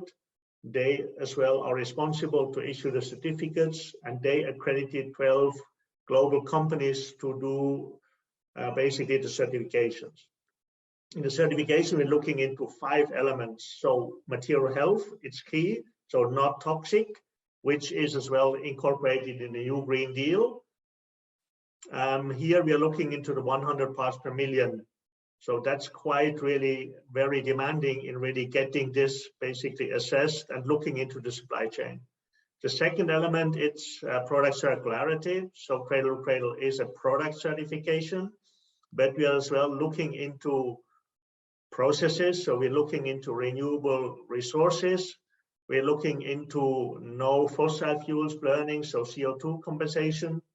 We are looking into social fairness, so not only social responsibility. Companies need to show what are they doing to create a positive impact for society and the environment. And we're looking into water and soil. There are 5 grades of certification. We start with bronze level. Bronze level means there are toxic elements inside and cancerogenic, mutagenic, retrotoxic. Next step would be silver, where we still have toxic elements, but no CMR. And the goal is to reach gold, because gold would mean we know the chemistry. Gold would mean 50% renewable energy and 50% CO2 compensated. And the ideal would be the perfect product for the world, which would reach platinum level, where we have 100% chemistry okay. We would have 100% renewable energy and CO2 for production, and the entire supply chain, 50% renewable energy and CO2 compensation. And for water, we would like to have drinking water coming out from the facilities. Quickly, 2 examples that I would like to share with you. One is Wolford, so ladies' underwear, which is well being manufactured in Slovenia. This mill we have showed and made some audits and site visits. Incredible what kind of quality this company has. We have not seen many other basically apparel manufacturing companies like Wolford in Slovenia. And the second one we would like to share is Econil. It's a polyamide 6 regenerated nylon, which is basically regenerated in a mill in Slovenia. And this belongs to the company Econil Aquafil in Italy. So you can see we are really trying to implement these projects in a great extent. And to show you the complexity of the projects, so we're looking into tier 1, tier 4, tier 3 suppliers. So we're really looking at making it full transparency of the supply chain. We're looking into production with audit site visits. We're looking into the product that all the materials are defined. It's about circularity, so we need to involve marketing and create some business models. We integrate consumers in the use phase. We need to develop a take-back concept and look how to close the loop to reintegrate into the supply chain. Thank you very much for your attention. Thank you very much, Mr. Albin Kellin. It's very interesting that certification, of course, it's becoming more and more important when we are talking about secondary and recycled materials. And probably this is the start of something new. The next panelist is Ms. Lilian Teis da Silva Bedushi. Sorry if I haven't pronounced well. She is the director of the Malvi Institute. She has done quite a lot of different kinds of jobs, and she is interested in certification in quality, environment, health, safety, and so on. She is a chemical engineer. She got master in environmental engineering and MBA in marketing. Malvi Group, it was founded in 1968, is one of the main fashion companies in Brazil, owner of recognized brands and the national market. They're interested in innovative technologies and processes that range from the use of raw materials with less environmental impact and to the green areas in Santa Catarina, Brazil. And Madame Lilian Teis da Silva Bedushi, the floor is yours. Thank you. I don't have a presentation. I will talk about Malvi and our initiatives in the circular economy. First of all, I would like to say thank you for the Ministry for Foreign Affairs and of the Republic of Slovenia for the invitation, and the Exchange for Change Brazil for the contact point between us in this event. My greetings for you, Dr.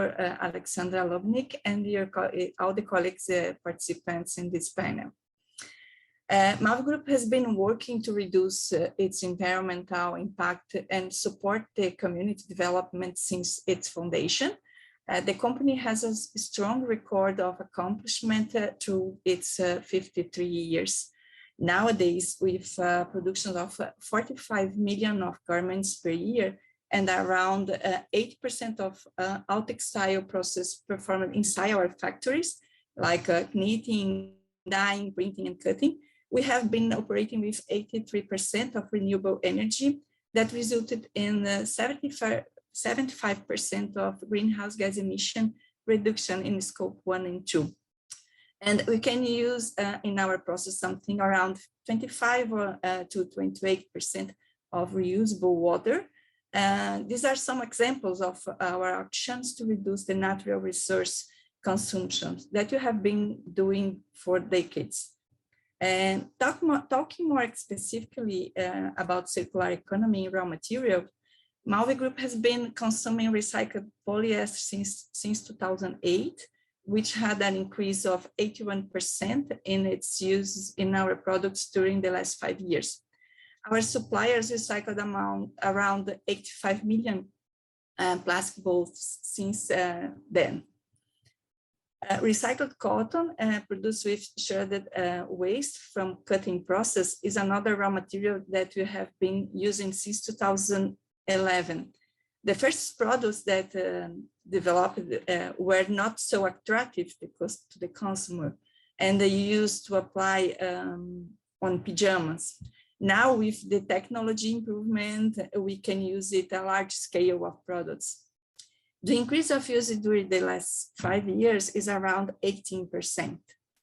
The motivation to achieve these numbers was a sustainability plan that MAV Group launched in 2015, which 15 goals, all that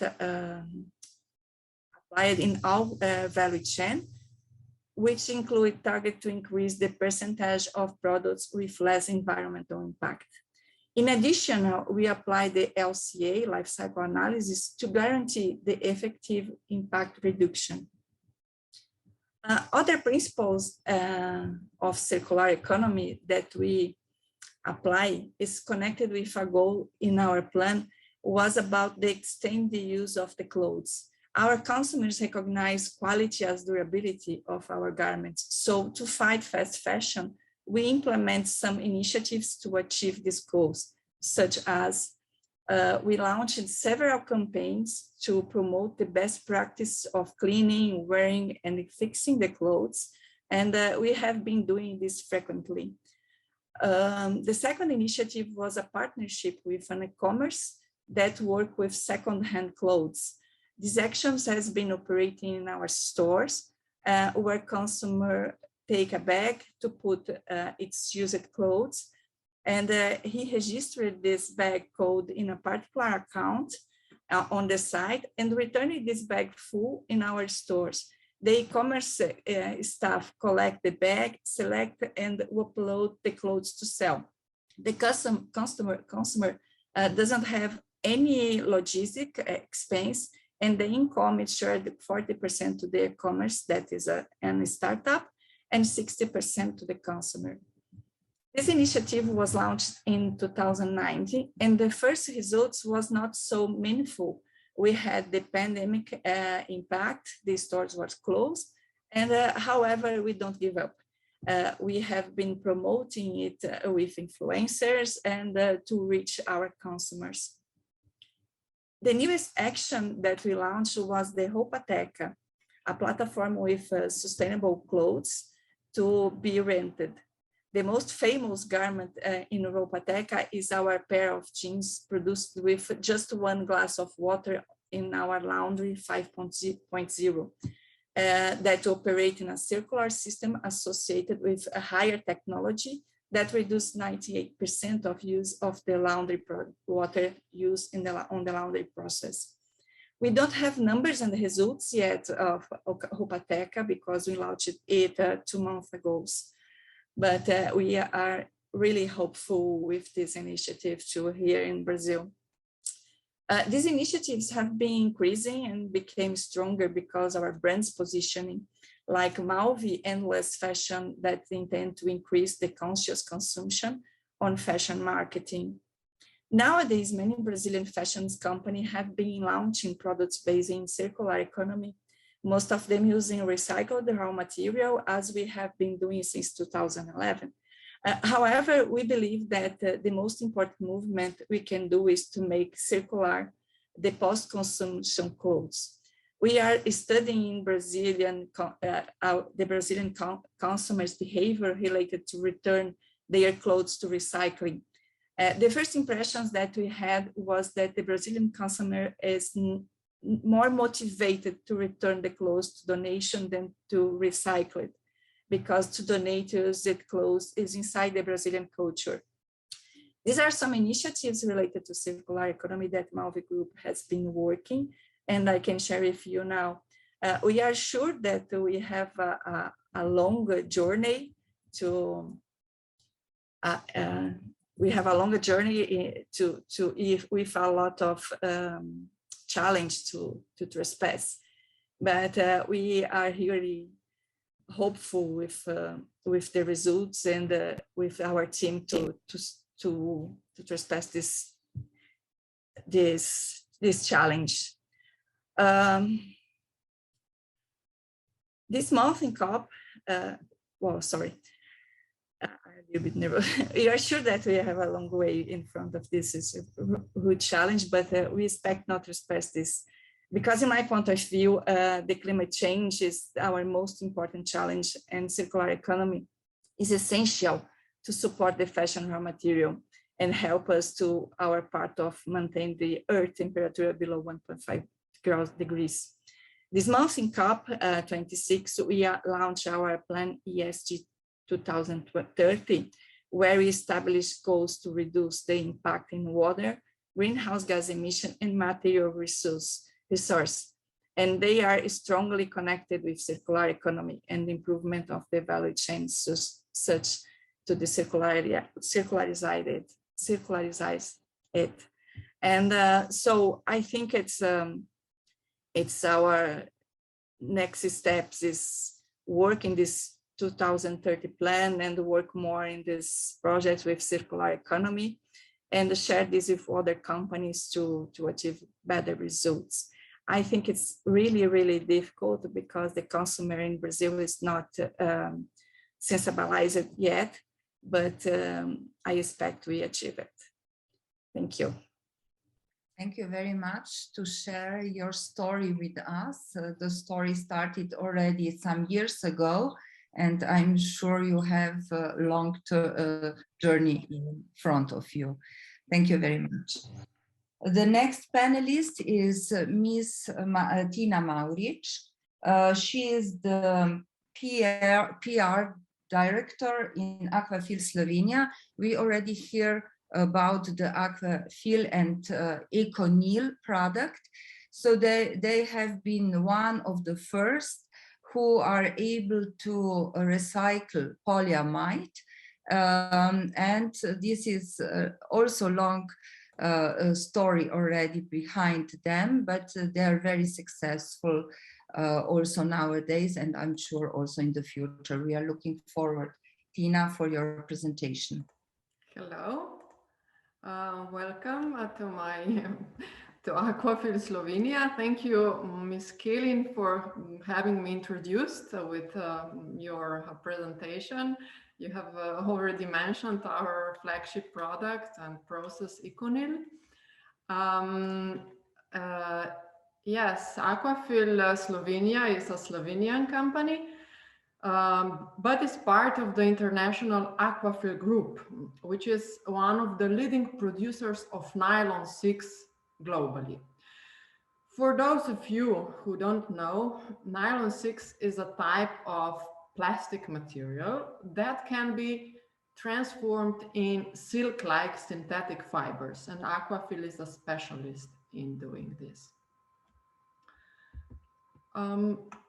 Aquafil Group has 19 plants and it's operating in 8 countries, employing more than 2,600 people. Besides 4 plants in Slovenia, Aquafil is also present in Italy, where the headquarters is located, Croatia, United Kingdom, United States, China, Thailand, and Japan. As mentioned before, Aquafil's main activity is manufacturing of nylon yarns for carpets, nylon yarns for apparel, for clothes, and engineering plastics. Since 2007, Aquafil's priority has become doing business in a sustainable way. This strategical shift has led to many changes in operations and in business. And one of the most significant was marked by the implementation of a globally unique nylon 6 recycling process called ECONYL regeneration system. The regeneration plant itself is located in Aquafil, Slovenia, in the Slovene capital, Ljubljana. The photo at the beginning of my presentation was the photo of our factory. And in this plant, we are able to produce ECONYL regenerated nylon from waste, such as fishing and fish farming nets, used carpets, and industrial discards. But the specialty of our regeneration system is that even if ECONYL is coming from waste, it never loses its virgin qualities. It has the same performance as the virgin one, meaning that it can be recycled an infinite number of times. It is 100% regenerated. That means we don't mix it with the virgin one, and it is 100% regenerable. That means we can regenerate it all, the nylon. We have developed a unique proprietary technology to produce it. And as of today, it represents around 37% of Aquafil fiber turnover. We are aiming at a higher percentage, possibly at 100% one day. The ECONYL regeneration system starts with rescuing waste, such as I mentioned, fishing nets, fish farming nets, scraps from textile industry, carpet flooring, and plastic waste. All this waste has to have one common denominator, which is nylon 6. The waste is sourced all over the world, from Chile, USA, to Europe and Asia. And once the waste comes to Aquafil, it's mechanically pre-treated, mainly shredded or washed to get out of all of the nylon 6 possible. What follows is the regeneration step, which is basically a radical recycling, chemical recycling and purification. Technically, we are speaking of depolymerization and distillation. For those of you who are chemical engineers, this would be a very known thing.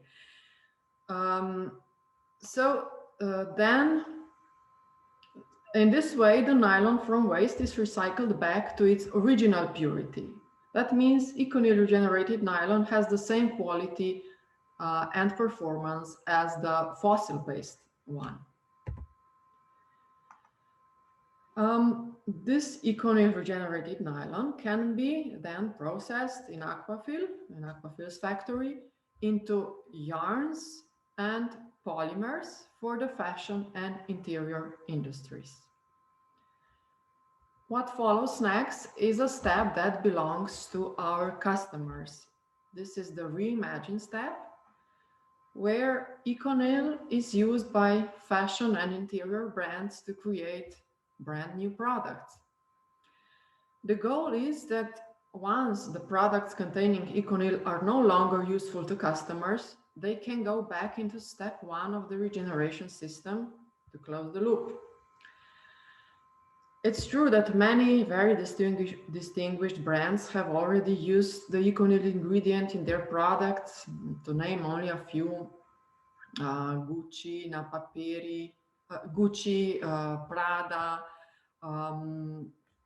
Stella McCartney. But in this occasion, I'd like to highlight 2 of them who go beyond just using the ingredient, the ECONYL, in their product, but they put additional efforts of making their value chains more sustainable or circular. One example is a Chilean brand of eyeglasses called Karun, which, besides using ECONYL as ingredient for their beautiful glasses, also set up a collection process where they collect, or their collectors, a network of collectors, collect discarded fishing nets and ropes from the coastal areas. And in change, those people get some seed capital for their micro businesses. Another example, bright example, very bright one, is Napaperi. Is a famous outdoor clothing brand. They, in 2020, launched a special family of products which are made with a comprehensive circular approach. What does it mean? Their jackets are jackets from the series called the Circular series. They are designed to be 100% recyclable. Their fabric is made out of ECONYL yarn, so nylon 6 ECONYL, and the other components, such as paddings and similar, are made out of nylon 6. So they are made of one material only, which is quite an exception in the textile industry, so that one piece is made only in one material. And in addition to this eco-design of their garments, they have also started a take-back program in which, after a minimum of 2 years, the consumers will be able to return their jackets to the shops, and then will be completely reprocessed in our facilities. So we are happy to work with brands like this, because what our goal is, as we said, is that the products, once no more in use, can come back to the first step of ECONYL regeneration system, the rescue one. So thank you for today. This has been a quick overview of what we do and who we are. If you have any comments or questions, please feel free to contact us and we'll be happy to get back to you. Thank you very much. Thank you very much, Tina, for a very nice presentation. I think ECONYL is worldwide known already. You are long-term already on the market, so congratulations and all the best in the future. Thank you very much. Our next presenter will be Ms. Bibiana Riviero Rubini. She is the Research and Development Executive Manager of Suzano Pulp and Bio Refinery Brazil. And how such a company, it's coming to textile, they have a very nice project with a spin-off company from Finland with Spinnova. And I'm looking forward to hear about this project, something more now. Thank you. And Madame Bibiana Riviero Rubini, the floor is yours. Thank you. First, I would like to thank the Ministry of Foreign Affairs for the invitation, for having me here today. Thank you, Alexandra, for the kind introduction. I hope you can see my screen. So I will, as Alexandra mentioned, I will talk a little bit about how Suzano ended up in a partnership with a startup to produce textiles. So Suzano is actually guided by purpose. I think it has everything to do with the theme of this event, circular economy, sustainability. So we are guided by purpose, and our purpose is to renew life inspired by trees. This is what we do. We are a very big pulp producer. We produce eucalyptus pulp, so we have several hectares of planted forest. So that's where our story begins, in the forest, for more sustainable materials, more sustainable future. And in action, we are using only raw materials from renewable sources, beginning with our planted and harvested eucalyptus. So no native forest at all being used here. In Brazil as a whole, I would say. Our production preserves native vegetation and biodiversity. We actually have some preservation areas in all the biomes here in Brazil. Cerrado, Amazonia, Atlântica.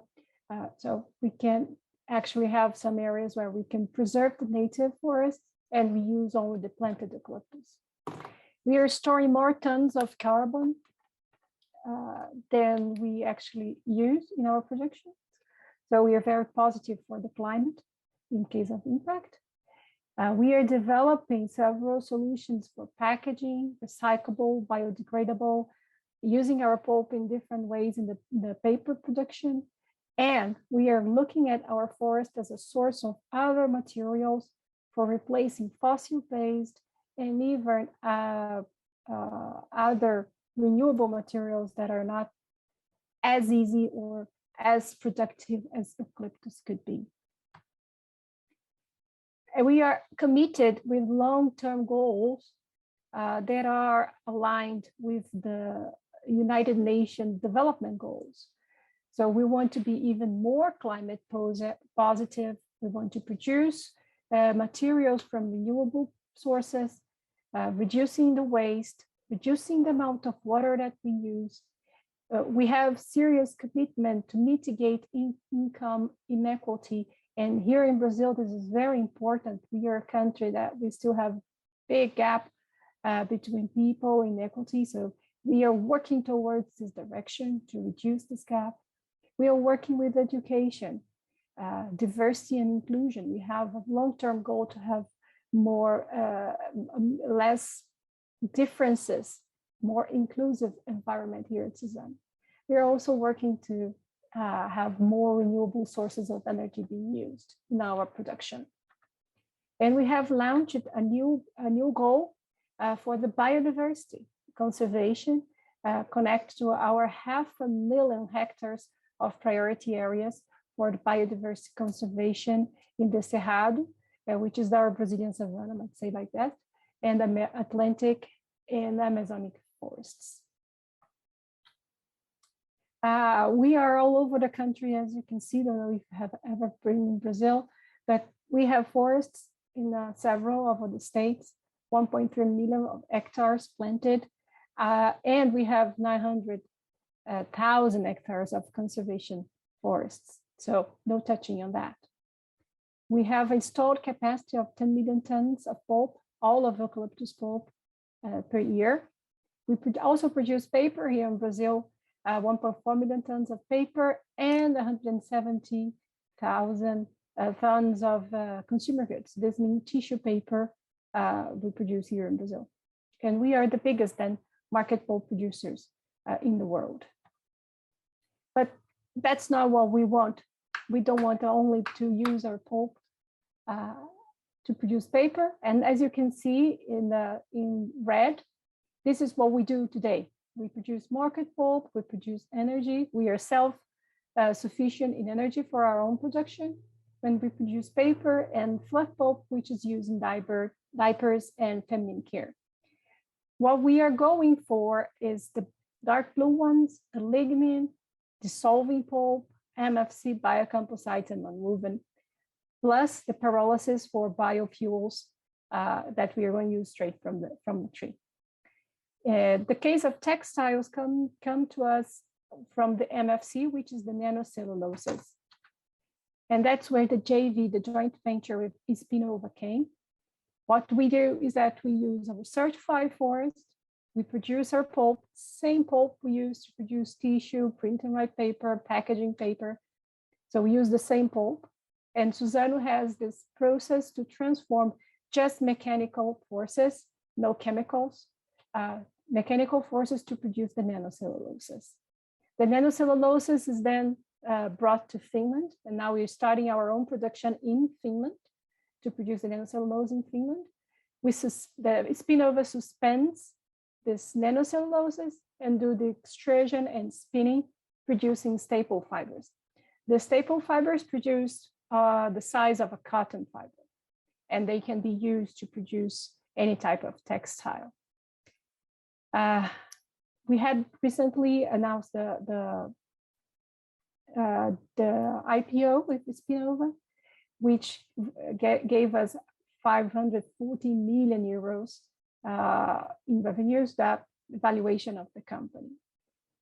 So this joint venture is growing, and we are building this capacity in Finland now. So we are now putting on our nanocellulose production in Finland, and we are growing the capacity to 1,000 tons of staple fibers per year starting December next year. We hope that with this new fiber, we can provide more sustainable fiber for the textile world, different fiber with different properties, different qualities, that is recyclable, is renewable, and may have other properties that we are still to discover. I think that's what I had to show how we ended up in textiles. Thank you very much.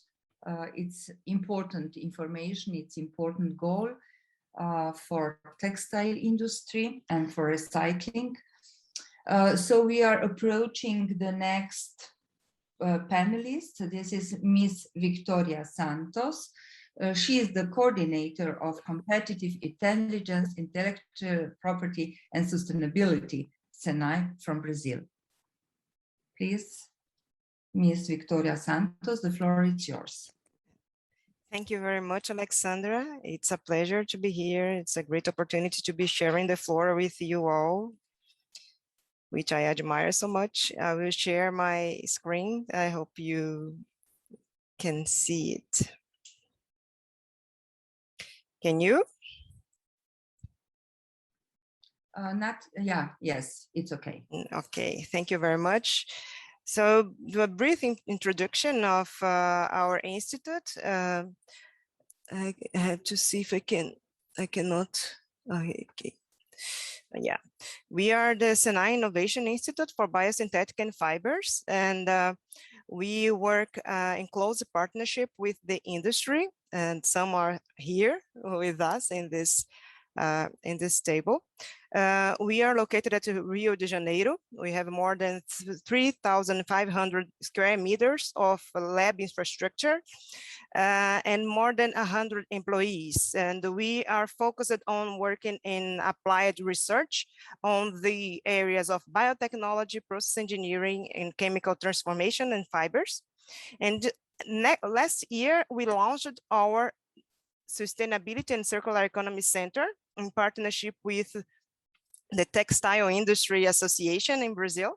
And we work together with them to provide technology roadmaps, mapping of value chain and AP landscaping to support our textile and apparel industry on their developments, and providing as well sectoral reports and analytical studies focused on specific agendas and issues, and also life cycle assessments. The SENAI Innovation Institute for Biosynthetic and Fibers was created in 2016, and it belongs to the Brazilian innovation ecosystem. As we can see here, we were created to fill a gap with the startups, university, and industry by providing applied research, where we can support industry and pushing the innovation towards the market. So we fulfill this gap by providing experts with industry industry experience and an infrastructure that goes from lab scale until pilot scale. Here is some of our competencies on process engineering, biotech, and chemical synthesis, where we can support on the optimization of production processes to reduce waste and the use of water. In our fiber infrastructure, we can work from the weaving through the spinning and finishing processes in lab and pilot scales, and support our partners, our industrial partners and startups on pushing their innovation towards the market. This one is an example. It's just a picture to exemplify a project where we recycled the fiber. It is a mixed fiber, and we could do some prototypes, and these prototypes were also incremented with IT technology for giving, how can I say, traceability for the market to understand and to have a right in hand what the pathway that these fibers and these threads and these textiles came from. We also have some developments in terms of producing of non-woven from dog treatment, where we did the threads from pet shops waste. We also worked with material dyes from natural fruits for providing ultraviolet protections, the recovery of synthetic textile waste, just like this one that I explained it to you, and also the use of fibrous waste from our Brazilian biodiversity to produce, as I can see here, composites that can have decorative use, but also as engineering objects for the automobile industry and aerospatial industry as well. Continuing, we develop natural dyes from fruits and vegetables, have developed process for using less solvent or solvent-free, have some developments from using banana and sugarcane fibers for textile industry.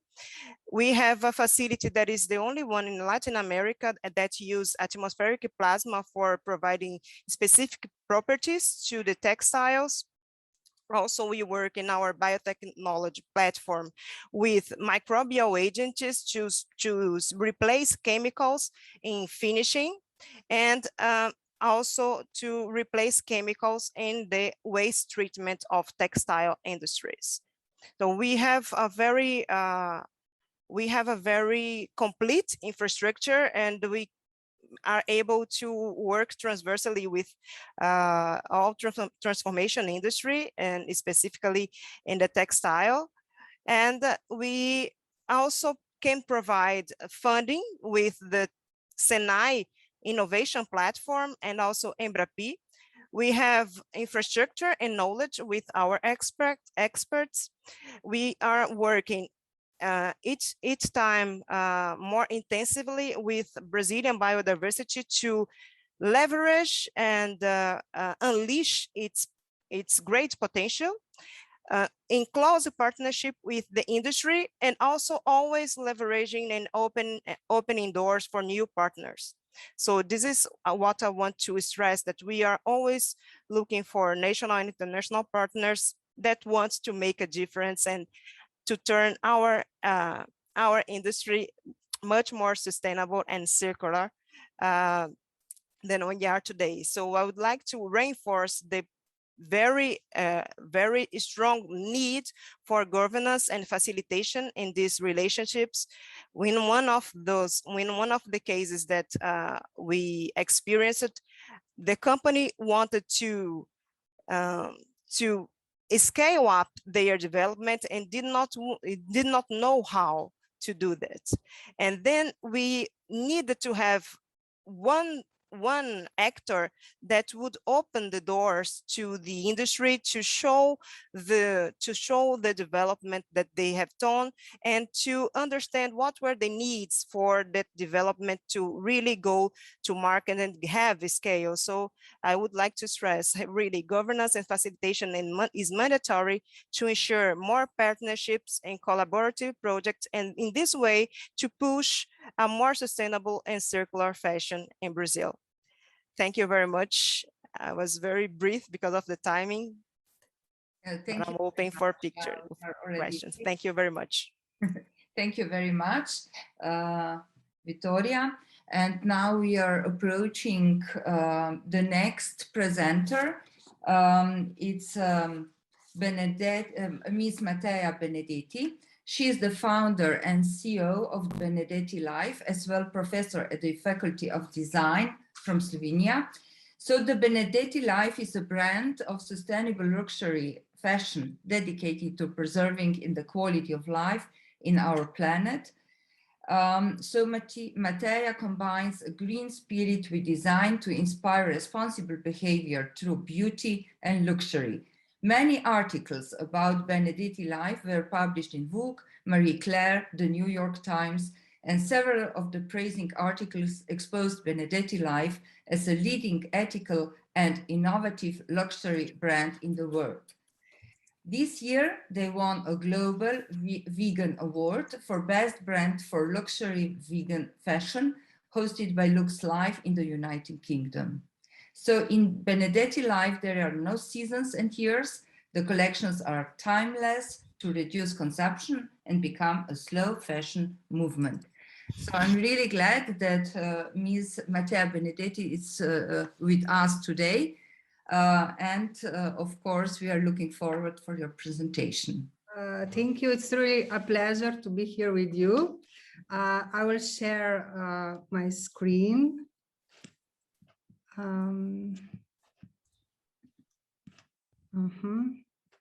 Just a second.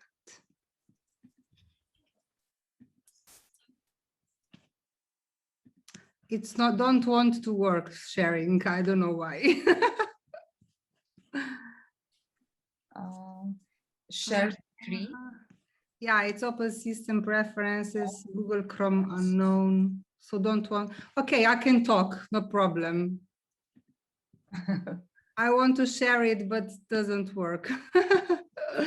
I'm so sorry. Okay, today are two systems in fashion companies that have a huge challenge in transition to more planet-friendly products. One are companies that I will just try, do it again, sorry, but I think will not work. Maybe you can try once more. Yes, I will try once more, but... There is a button on the bottom of your Zoom.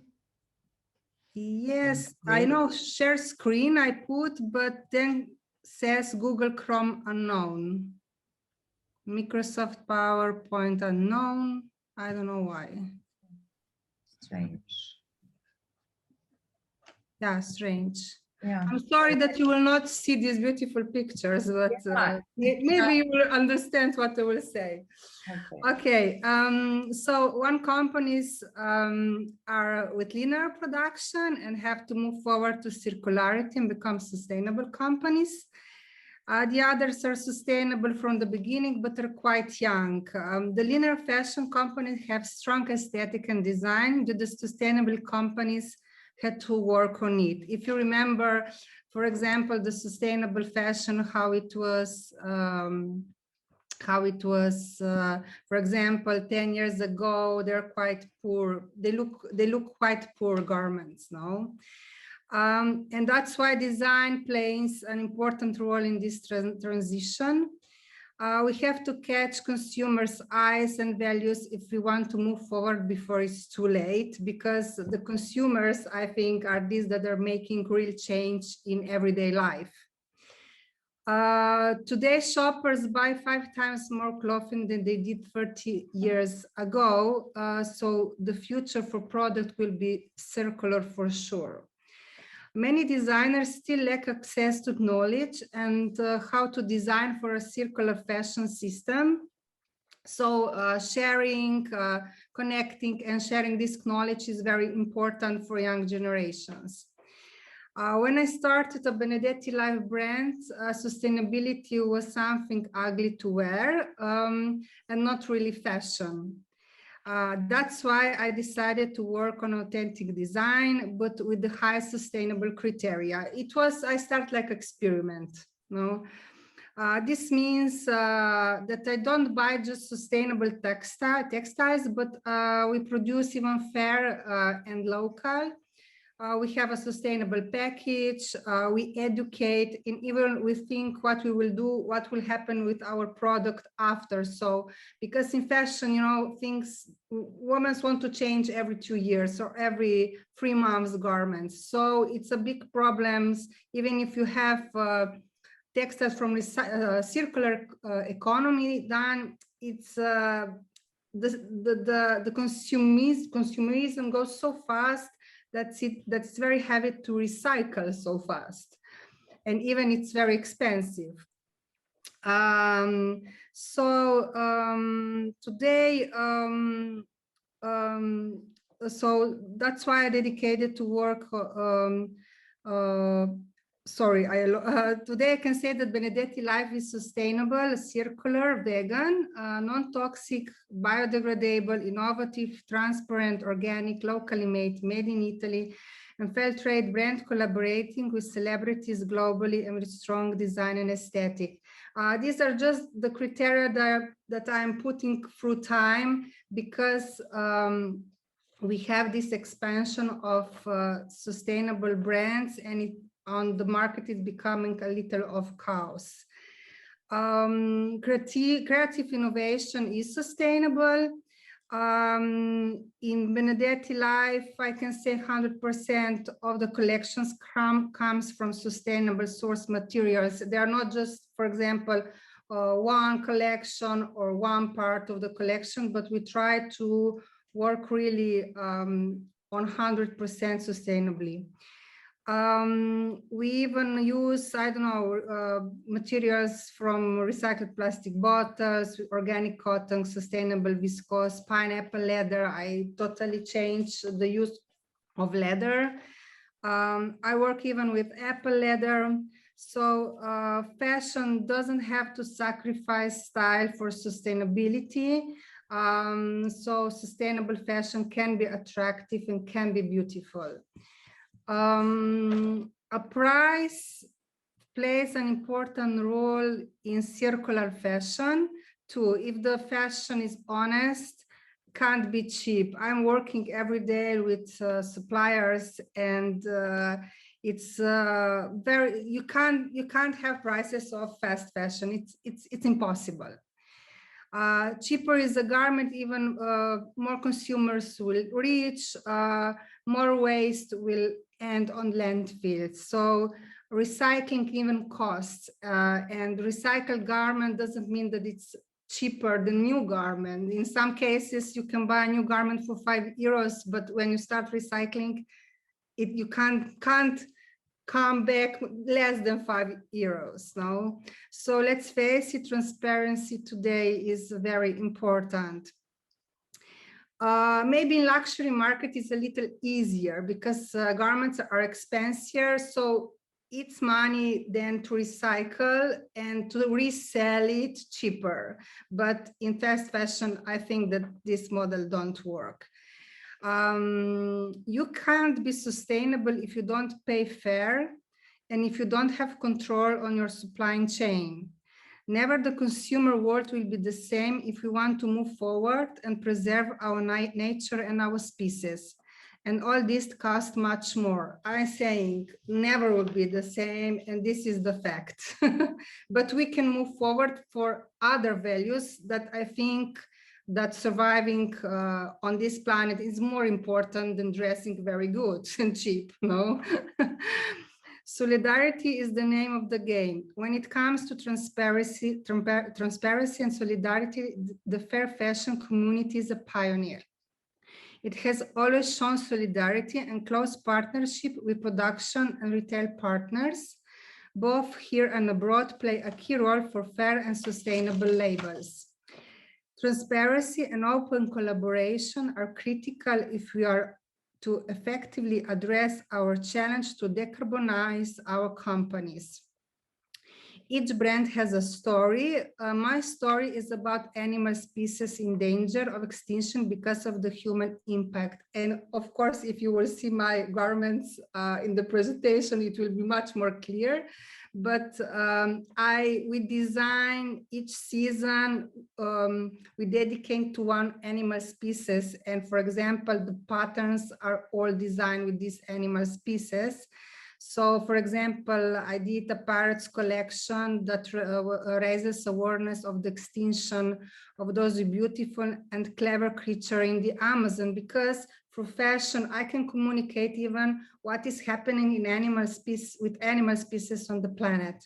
For example, octopus collection is made with sustainable wood, silk, pineapple leather, organic textiles, and it was a homage to the sea, to the oceans, to the waters that makes life possible, because how we know oceans and forests are responsible for oxygen.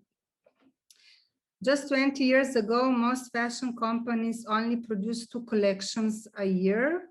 A decade later, that number had increased to 5, and today some brands offer 24 or more collections a year.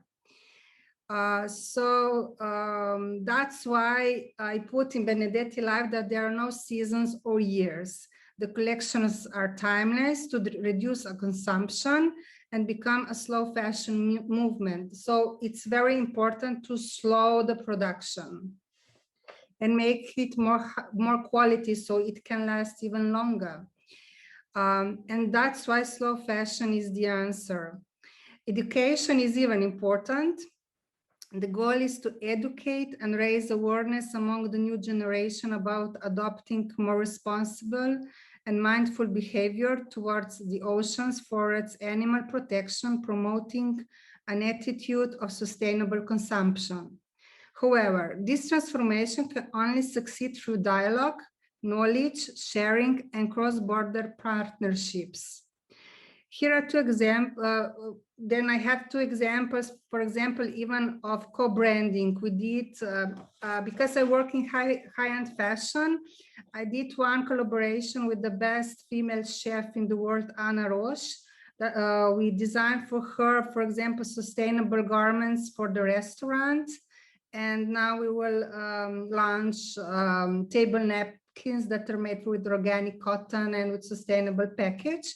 And the other nice collaboration was with the world-class goalkeeper Jan Oblak, because I want to enter in the field even of football, because we know in football there are a lot of products that are made with polyester and synthetics, which is even a big problem for the environment.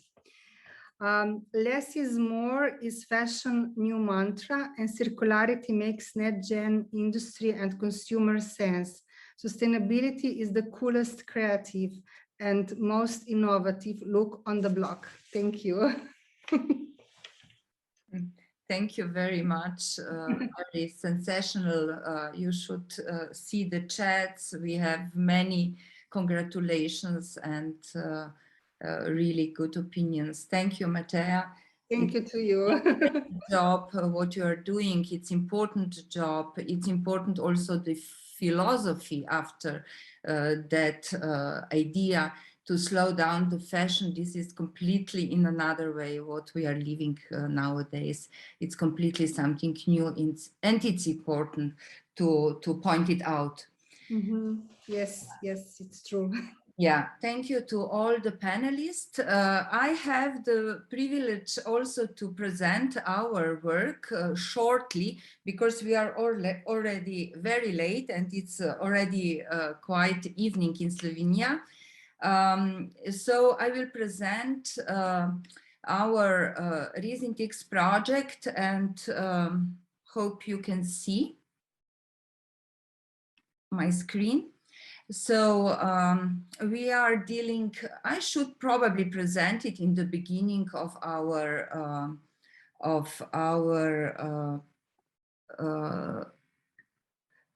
panel, because I have some data, but it's also not going. What is that? Maybe it will go like that. I have also problems to share with you. Okay, maybe now. I will be very short.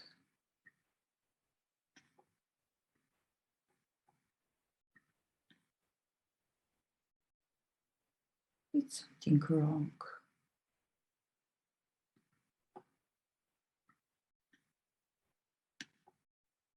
It's something wrong. I can't share as well.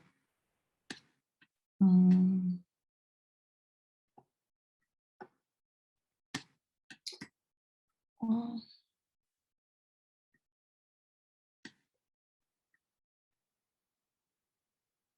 Post until the, okay, we are too late probably, or something. It's I can't share. Okay, I would be very short.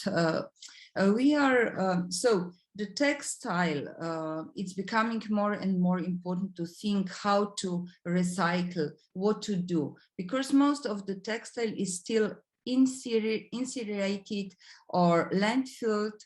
Only 1% or less is recycled at the moment. So the processes to recycle textile are very important.